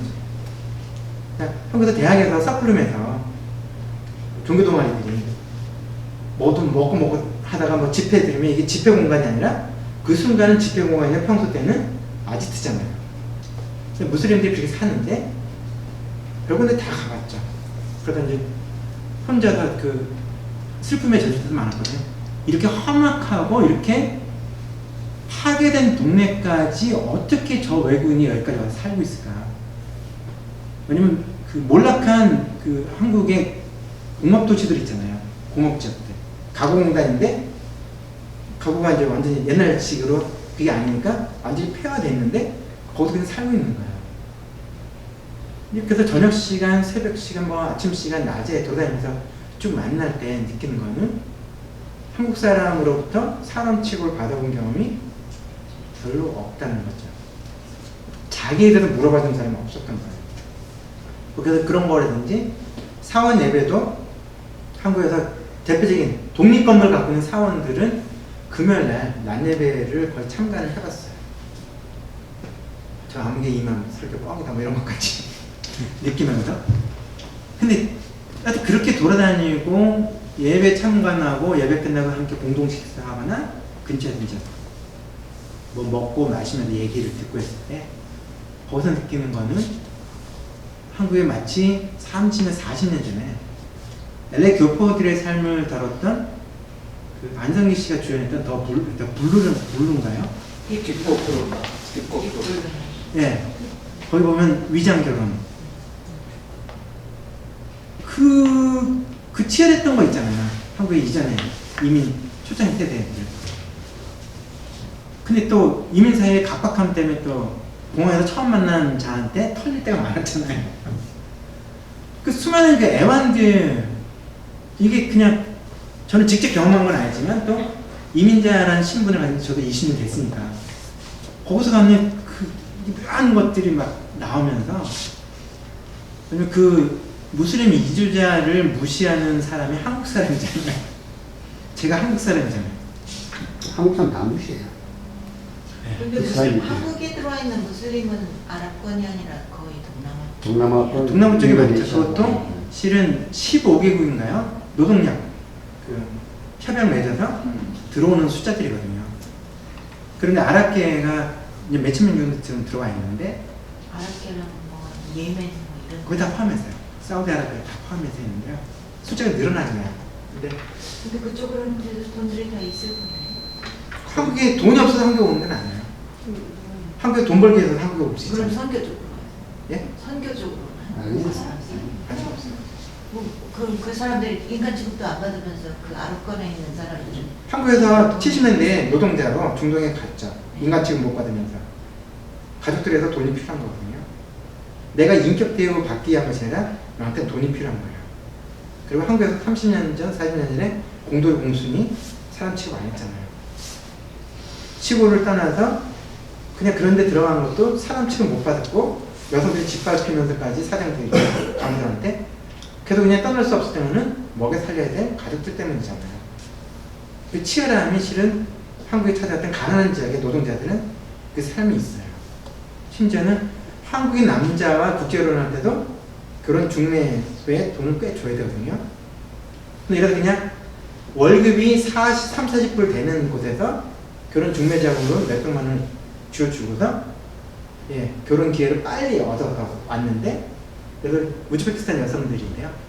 한 지금 4,000명가량의 한국 남자 결혼했는데 현재도 결혼 상태 유지되는 게 절반 정도예요. 2년 이내에 이혼을 당하거든요. 그럼 돌아갈 수가 없죠. 왜냐면 돌아가면 그 돈 거기서 못 갚죠. 이미 예, 품안에서 빌려서 한국도 노동자를 나갈 때도 이게 그 돈 있잖아요. 갖다 줘야 됐을 때 돈 빌려서 줬거든요. 그쪽에서 사우디에 가서 리비아에 가서 고생해서 빌린 돈 갚고 뭐하는 마련하려고 할 때 이 패턴들이 돼 있는데, 하여튼 그 패턴들이 있고 미국에 와 있는 무슬림 이민자들을, 또 특별히 저는 아랍계 무슬림 이민자들이 있는 데는 그냥 돌아다니거든요. 그래서 최근에도 동부 쪽 잠깐 갔다 올 때도 초청받아서 집회 때문에 갔던 교회에 도착하면서도 나를 어느 쪽에는 어느 식당 데려다 달라고 또 라이드 해주는 분한테. 왜냐면 어딜 가든 무슬림 이민자는 어떻게 사는지 궁금하거든요.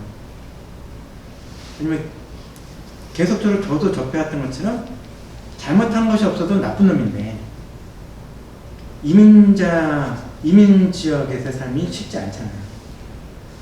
진짜 궁금해서 돌아다니고 만나서 커피 마시고 음식 같이 먹고, 그 누군가가 관심 있으면 아랍 식당 소개시켜주고, 무슬림들 그냥 이 사람들 그냥 이웃이다 그냥 소개시켜주고, 그리고 가끔은 교회 프로그램 만들어서 보수적인 교회인데도 관심 있는 사람 3일간 집회하고 나면 살짝 분위기가 바뀌면 궁금한 분들 부탁을 해갖고 혼자 있는 아랍 식당 또 이슬람 사원 방문해서 어떻게 보면 태어나서 처음으로 이민생활 20년, 30년, 40년 됐는데 무슬림 이민자하고 처음으로 말 섞는 일들이 많거든요.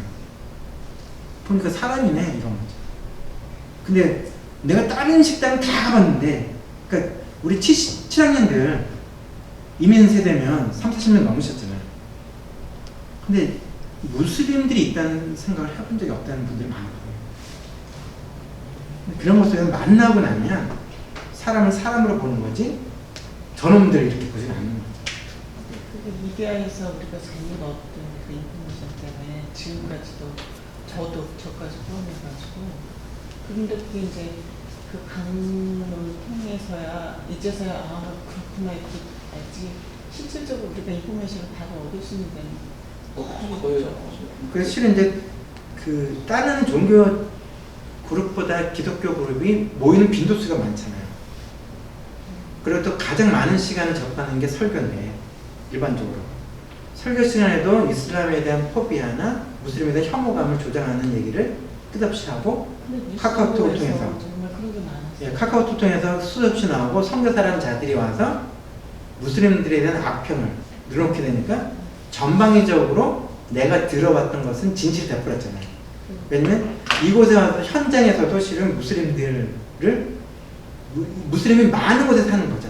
어떻게 보면 히스패닉이 많은 곳에 살면서 예, 멕시코로 단기 선교는 가지만 이놈 저놈 하잖아요. 이런 거랑 똑같은 거거든요. 그런 속성을 가진 이들이 선교사라고 하는 직업을 가진 이들이 많거든요. 내가 그곳에서 살아서 아는데 저놈들은요 사람 아니에요 라고 그러면 선교비가 늘어나요. 목사님처럼 좋게 얘기하는데 선교비가 좀 하여튼 그러면 영업도 잘 되고 그렇게 위험한 곳에서 내가 이렇게 열심히 살고 있으니 도와달라고 하면 되죠. 그래서 결국은 악마화가 강해질수록 악마들과 같이 사는 존재는 정의로운 사람이 되거든요. 이 패턴이 종교 14년 속에 오랫동안 지속되어 왔어요. 그러니까 이게 골이 하나가 된 게 아니라 서로가 유착이 되어 있거든요. 그리고 미디어 자체가 그 직관을 계속하고 있고요. 그래서 이쪽도 저도 미주에 있는 볶음방송 가끔 들을 때 그냥 이렇게 돌릴 때가 많거든요. 왜냐면 제가 돌겠어요. 그러니까 속에서는 그냥 아무리 저보다 나이가 많은 목회자지만 속에서 저런 그 한자를 제가 쓸 수밖에 없어요. 네, 여러분들은 한글로 기억하십니다. 저런 자가 다 있나 싶은 거죠. 저런 자. 네, 이놈 저놈 갈 것 없이. 뭐 그래 됐을 때 거기다 팩트 체크를 해서 종종 할 때가 있거든요. 진실이 없는 거예요. 근데 그게 한 사람만 그런 게 아니라 나온 사람만 했다 그럴 때 피곤해요. 그리고 막 열불이 나면서 그리고 기도 최근에도 또 기도 뭐 했잖아요. 구국기도 뭐 한다 그럴 때 안내방송 나올 때 보니까 막 화가 나는 거거든요.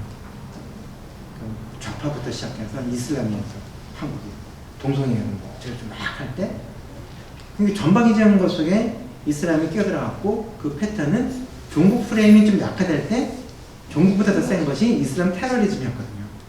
그 심지어는 503호에 지금 계신 분께서 한국에 그분도 IS를 말씀하셨거든요.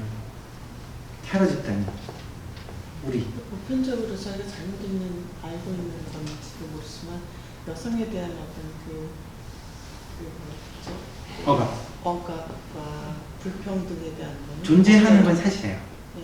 자기나는 건 아닌 것 같아요. 그것 때문에 이슬람의 이미지가 솔직히 나쁘게 되잖아요. 그런데 다른 부분은요. 그 1920년대까지는 유럽의 여성들보다 훨씬 앞섰는데 이 부분 자체가 영국의 식민지를 받으면서 여성주의 운동이 친서구 운동이라고 채색이 되어지면서 거기서 여성 운동가들이 뒤집어지기 시작했어요. 그러니까 한국에서 이렇게 뭔가 운동권들이 전통 한복을 입었잖아요. 원래 개혁을 말하는 이들은 전통과 단절 또는 전통의 재해석인데 전통복을 입은 것들 자체가 개혁의 목소리가 미제가 되는 것이 돼서 안 된다니까 반대니까 수구화됐죠. 옷차림이. 또 다른 거는 지금 이렇게 냉정해 보면 한국보다 여성 인권이 앞선 이슬람 세계도 많아요. 예, 그 걸프 지역도 우리보다 여성들 이렇게 남녀 평등 지수, 레바논 같은 데는 그렇다고 치죠. 예, 근데 남녀 평등 지수가 우리보다 못하지 않은 지역도 많고요, 이상한 데도 많아요. 이집트 같은 경우는 가장 이상하고요. 이집트는 성추행 빈도가 97% 8% 나오거든요. 아마 가장 심각한 게 네. 이집트래요. 네. 거기는 그거 개판이에요. 저 얼굴 가리고 다니거든요. 그 문제보다는 그냥 남자 여자 가리지 않고서 그냥 괴롭히는 놈들이 많거든요. 종교 뭐지 뭐 종교 모식행위 그죠? 종교와 관계없어요. 저도 종교 경찰인가 그건 사우디 쪽에 맞죠. 그건 전혀 아니에요. 그러니까 저도 몇 번 이렇게 다음번에 그런 게. 그러니까 남녀 가리지 않고도 막 그 좀 그래요. 그 좀 문화가 좀 칙칙한 게 있어요. 근데 이제 나는 몰라 혹시 인도 여행하신 분들은 좀 불쾌하실지 모르겠는데 저는 뭐 여행을 좋아하지만 앞으로도 인도 여행할 생각은 없거든요. 나는 안 해. 네. 근데 무슨 뭐 이렇게 뭐 글 좀 쓰고 이런 예술계 종사하는 사람들이 인도 갔다 와가지고 막 은혜 받고 막 그런 사람들이 있어요. 근데 사실은 우리가 인도가 오히려 여성에 대한 그런 폭압은 더 심하지. 근데 인도 문화는 우리가 굉장히 멋있는 문화고, 그러니까. 나도 뭐 사우디의 그 그러니까 사우디란다. 이 중동권의 여성의 불평등이 있는 건 사실이고 분명히 개선돼야 될 것이라고 보지만 그것을 소비하는 우리의 방식에서도 오해는 있는 거예요. 사실은 인도 같은 나라들 얼마 전에도 뭐 있었잖아. 집단 용단 해가지고.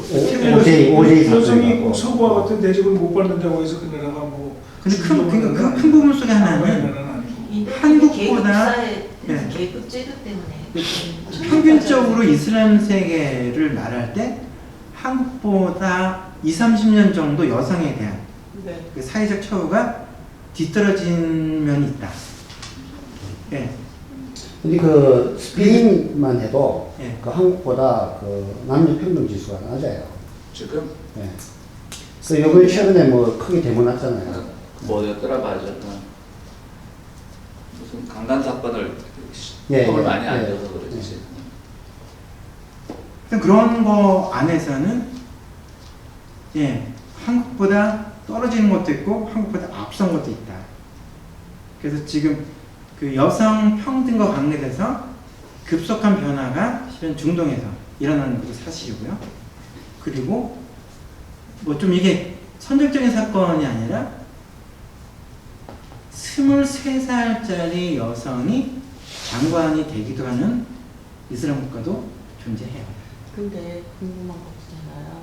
그 여성 인권에 대해서 얘기가 나왔으니까 그 코리안 어디에서는 5살인가 아주 어린 애가 나이만 지나면 결혼할 수 있다고 나와 있는 코란에 거예요. 있어요? 아니면 무하마드가 그런 결혼을 했거든요.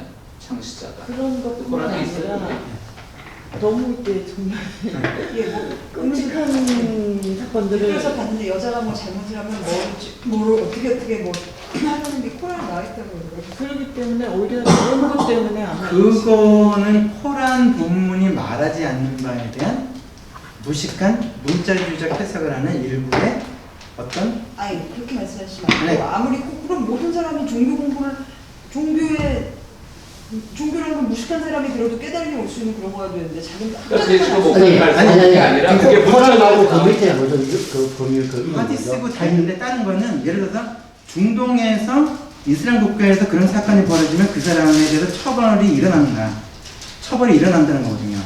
그 범죄로 규정돼 있어요.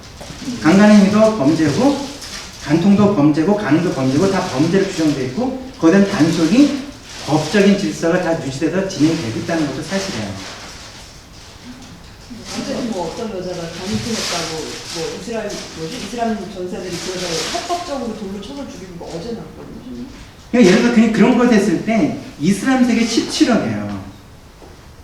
그러니까 17억 중에서 뉴스만 우리가 접하는 네, 거죠? 17억 속에서 그런 것들을 누군가 선정적으로 타용하지만 그렇게 거꾸로 친다면 기독교권이라고 표현하는 데 속에서의 엽기적인 사건들을 다 끄집어내서 기독교가 이렇다고 얘기하는 거는 코란은 예를 들어서 그 911 같은 거 사건 하는 사람들이 맨날 하는 소리가 뭐냐면 너희들이 한국 천국에 가면 뭐 7명이 뭐 근데 그게 그러니까 지금 목사님 말 나도 뭐 코란을 안 읽어봐서 자신 있게 말 못하지만 그게 그 문자화로 되어 있지 않다는 거지. 그러니까 어디서 인용하는 거야? 그러니까 그게 해석 과정에서 그러니까 예를 들어 뭐 이런 건 아니 그 모르겠어요. 아니 그러니까 그냥 이제 문화 우리는 자체에 교육받았는데 아직 우리의 오해도 너무 벗어지지 여자를 않는 좀 이렇게 경시하는 게 문화로 완전 성문화돼 있다는 그런 느낌. 이 세상 모든 종교에 사실 여자 경시하는 거 별로 없지만은 왠지 이슬람에서 우리가 들은 얘기는 그게 지금 전 처음 알았어요. 그게 원래 문자돼 있지 않은데 그럼 정말 선정적인 게 자꾸 예를 들어 지금 초창기 때 네. 이슬람 세계가 1920년대까지는 왜 여성에 대한 사회적 지위가 유럽보다 기독교보다 훨씬 앞섰는가?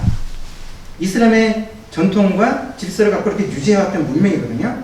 근데 그 부분이 지금 일부 지역이 한국보다 한국 기준으로 치면 처참하게 약한 것이 이슬람의 본래적인 것인가 아닌 것인가를 저는 반문하고 싶은 거예요. 그리고 비잔틴 제국 속에서 여성들이 중세 유럽의 여성들은 사람 아니었어요. 그 다음에 족쇄 채우짐을 당했고 별로 다 당했어요. 그게 이슬람에서 여자 인권도 높았다. 훨씬 높았어요. 최소 1920년대까지 아까 아셨다는 것처럼 그때까지 유럽보다 기독교 문명권보다 이슬람 문명권이 이슬람에서 극우주의자들이 나서면서 문명권이 그때 높았는데 그럼 그때는 그 이슬람 정신이 아니었고 지금은 이렇게 피폐된 것은 이슬람 정신인가? 그건 아니잖아요. 그럼 이렇게 변질된 것이 무엇 때문에 비롯된 것인가? 라고 오히려 반문을 해야 되는 게 있어요. 그리고 다른 거는 정상적인 국가 속에서 여기만 정상적인 건 평균적인 거예요. 국가의 법에 의해서 그런 것에 대해서 처벌과 강제교육이 있고 심지어는 어느 나라는 교수형에 처하고 참수형에 처해요. 여성에 대한 범죄를 저지른 자에 대해서요. 그걸 갖고서 또 다른 쪽에서는 인권단체 속에는 반인권적인 처벌이다라고 막 까지만 그 나라의 법 속에서는 살인과 강간과 이런 것들에 대해서는 그냥 공개 처형을 하는 것이 맞다라고 그 나라 법은 집행하는 거거든요. 그런데 이게 모순되는 거잖아요. 그런 범죄자를 그렇게 처벌하는 것이 법이고 처벌하는 형법이 존재하는데 이 원리는 어디서부터 온 거냐? 그 이슬람 세계가 기독교 정신에서부터 그걸 깔고 들어온 건 아니라고요. 그 범죄를 처벌하는 행위가. 근데 두 가지 질문이 동시에 되는 거예요. 예?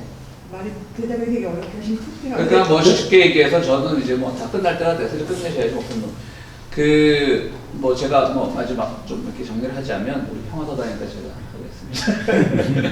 그러니까 북한이 됐든 이슬람이 됐든 어디가 됐든 분명히 우리에게 낯선 것이 있고 그들 사회가 잘못하는 건 있죠. 그러니까 우리가 그걸 마음 놓고 비판할 수는 있어요. 근데 그 비판을 하면서 우리가 놓치지 말아야 될 부분은 그 비판이 악마화시키는 비판이 아니라 자기 성찰을 돌아봐야 된다는 거지. 예를 들어서 그 이슬람에서 이루어지는 그런 솔직히 말해서 진짜 좀 우리가 아는 범위 안에서는 여성의 인권이 분명히 우리보다 못한 건 있는 건 사실이지만 그러면 다시 우리 자본주의 사회로 돌아오면 여기에 여성 인권은 자본에 의해서 얼마나 지금 짓밟히고 그러냐는 거죠. 그러니까 하나는 그냥 종교의 권위로 만약 그런 것이 있다면 하나는 종교의 권위, 교리의 이름으로 행해지는 것이고 한쪽에 돈의 이름으로 행해지는 것이니까 그 자체 행위를 정당화하고 우리 똑같은 거 아니냐라는 그런 논리가 아니라 그런 것이 있을 때마다 우리가 한번 성찰해보자는 거죠.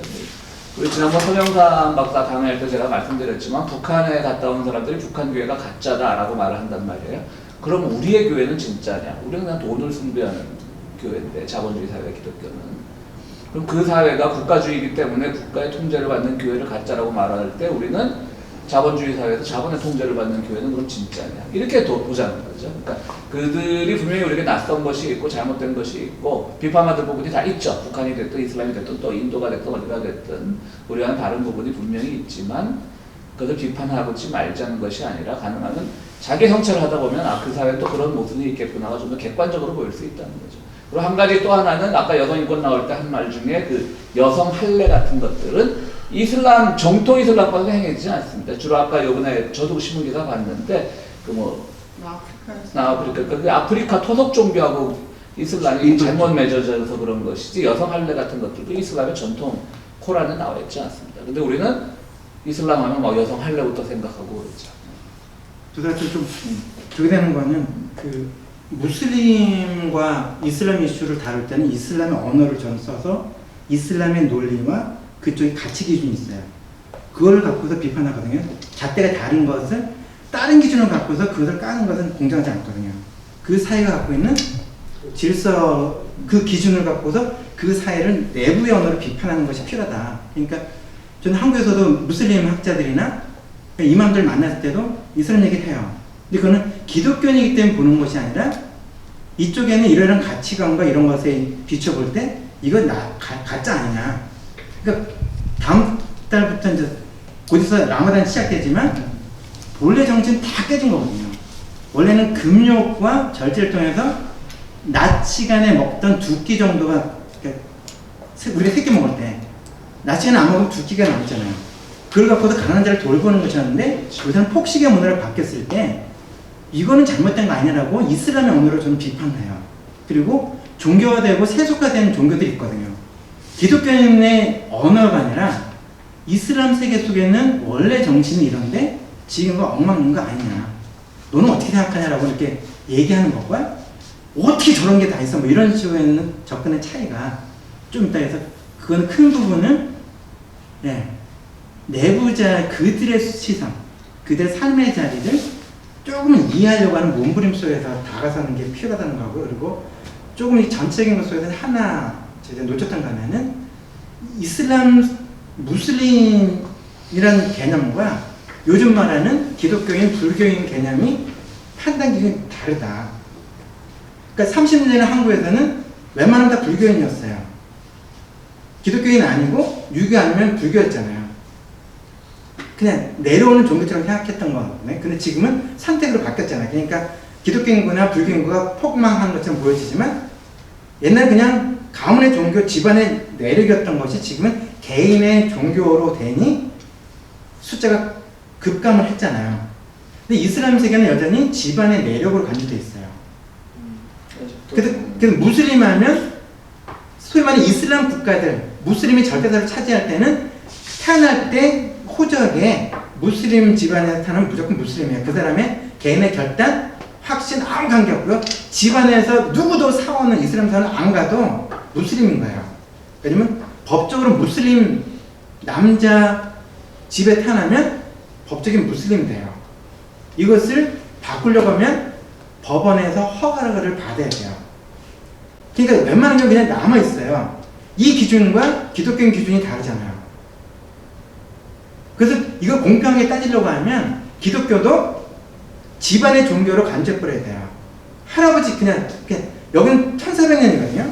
근데 기독교 쳐서 그냥 4대조 때가 기독교인이면 한 번이라도 교회 나가서 출석부, 이렇게 등록부에 이름 썼던 사람의 후손이면 기독교는 간주한다. 이렇게 하고서 무슬림의 숫자를 비교하면 이게 공평해져요. 왜냐면 지금 무슬림은 태어나지는 것이지 선택되는 게 아니거든요. 많은 경우는요. 그래서 다른 판단 기준을 같은 가치로 비교하는 것 때문에 생기는 허수들이 너무나 많다. 그래서 그거는 아까 이제 제가 다루려고 했던 것에 좀 빠진 게 있어서 그 패턴들이 있고요. 그래서 큰 부분은 김홍선 말씀하셨지만 내가 누군가를 만날 때 전제되는 정보가 큰 의미가 없을 때가 있어요. 그냥 그 한 사람 그냥 만나서 그 사람은 그 사람인 거잖아요. 그가 어디 속해 있다는 것 때문에 그가 동시에 채색이 되거나 색깔을 덧입혀야 될 이유는 그렇게 많지가 않다. 그리고 뭐 이 얘기하면서 저는 갑자기 우리 김성태 성도가 생각이 나서 예술행위예요? 예. 수익 많이 활약하네. 호흡이 없어. 어쨌든 홍전직 집사님부터 전직 집사님이셨는데 지금 현직은 모르겠어요. 장모같이 생겼는 거. 네? 장로같이 생겼다. 장로같이 생긴 것 같아. 장래에 대한 그런 편견을 좀 버려요. 어떤 교회에서 장도 하라고 막 떨어뜨리잖아요. 그냥 어쨌든 그런 모습이 그래서 정리를 하면 저도 이슬람 모르고요. 그리고 무슬림을 규정 짓진 않아요. 이슬람 모르고 무슬림을 규정 짓지 않는다. 그냥 이 사람은 이 사람의 사람들 사람으로. 그건 명언이네. 네. 그리고 놈놈놈 때문에 평범한 사람들을 몇 년으로 내가 몰아붙이거나 일반화시킬 권리가 내게는 없다. 그렇게 거꾸로 치면 그런 놈들 때문에 한국인들을 매도할 수 없는 것처럼 사람 사는 사회는 이런 놈 저런 놈 이런 분 저런 분 다 있다. 그리고 때려잡고 싶은 놈들도 어디나 존재한다. 그래서 내가 만난 그가 그들의 대변인도 그들의 대표자도 그들의 모든 것도 아니다.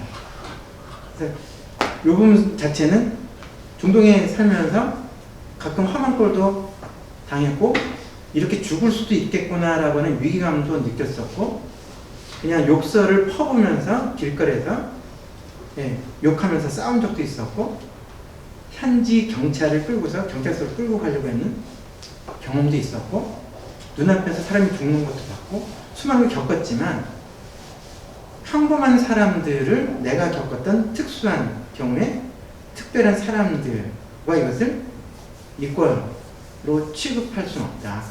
그래서 끝없는 거는 지금 이제 그쪽에서의 생활들이나 제가 만났던 사람들을 돌아볼 때 언제나 누구나 다 좋았던 사람들은 아니었다. 그리고 떠올려보면 역겹고 힘겨운 숨막히는 사람과 상황도 있었지만 다수의 평범한 이들 속에서 느꼈던 그 느낌은 그것을 고유하는 것이었고, 그래서 힘든 것도 그 다음에 좋았던 사람들을 동시에 기억해 주는 것, 그리고 저런 놈들 때문에 이 평범한 사람들이 짓밟히고 억압당하고 대신 욕먹고 자기가 저지르지 않았는데 누군가가 소위 말해 테러를 저질렀을 때 단지 내가 무슬림이라는 이유 때문에 직장에서 이민사회에서 눈치를 봐야 되고 몸조심해야 되고 아무 말도 못하고 지내는 그런 일까지 겪게 하는 것은 이거는 아닌 것 같다. 그런 정도의 느낌인데요. 그래서 나쁜 놈과는 치열하게 싸우고, 그리고 어떻게 보면 1차 피해자, 2차 피해자들이 생기지 않도록 애쓰는 것 자체는 또 다른 한 사람의 이웃으로서 좀 처절하게 좀 싸워야 될 거 아닌가라고 하는 생각을 좀 해서, 실은 개인적으로는 요 비슷한 얘기를 하는 것 때문에 꼴통 보수 기독교 안에서는 자주 힘들 때도 겪고 있고요. 그렇지만 아닌 건 아닌 거니까요. 그리고 무슬림들 만나다는 이슬람 이슈 갖고서 갑론을박하고 죽일 놈 살릴 놈 싸울 때도 있어요. 그럼 그들과 싸워야 되는 문제고요. 제가 기독교인들 만나고 목사들 만날 때는 그 이슈 갖고 싸우고 아닌 건 아닌 거거든요. 근데 우리끼리 모여서 저들을 까는 것은 저는 공정하지 않다고 생각해요. 당사자 앞에서 당사자와 치고받는 게 필요하다. 근데 우리는 누군가의 얘기를 할 때, 특별히 무슬림에 대한 얘기를 하면서 당사자의 소리를 들어보지도 않고 들으려고 하지 않으면서 우리끼리 씹어대는 이 패턴은 조금 벗어났으면 좋겠다. 그리고 들어왔던 것들이 다 모든 걸 다 저는 잘못됐다 생각하지 않아요. 그러나 판단은 중지하고 내 앞에 있는 한 사람을 판단하는 데 있어서 그것은 하나의 정보로만 간직하고 그 사람은 그 사람을 만날 수 있는 그런 약간의 그 모험, 용기 같은 걸 좀 가지면 좀 좋지 않을까라는 생각을 합니다. 제가 종교적인 얘기를 거의 안 쓰려고 했지만 중립적인 종교적인 얘기로 깔았습니다. 고맙습니다. 예. 고생들 하셨습니다.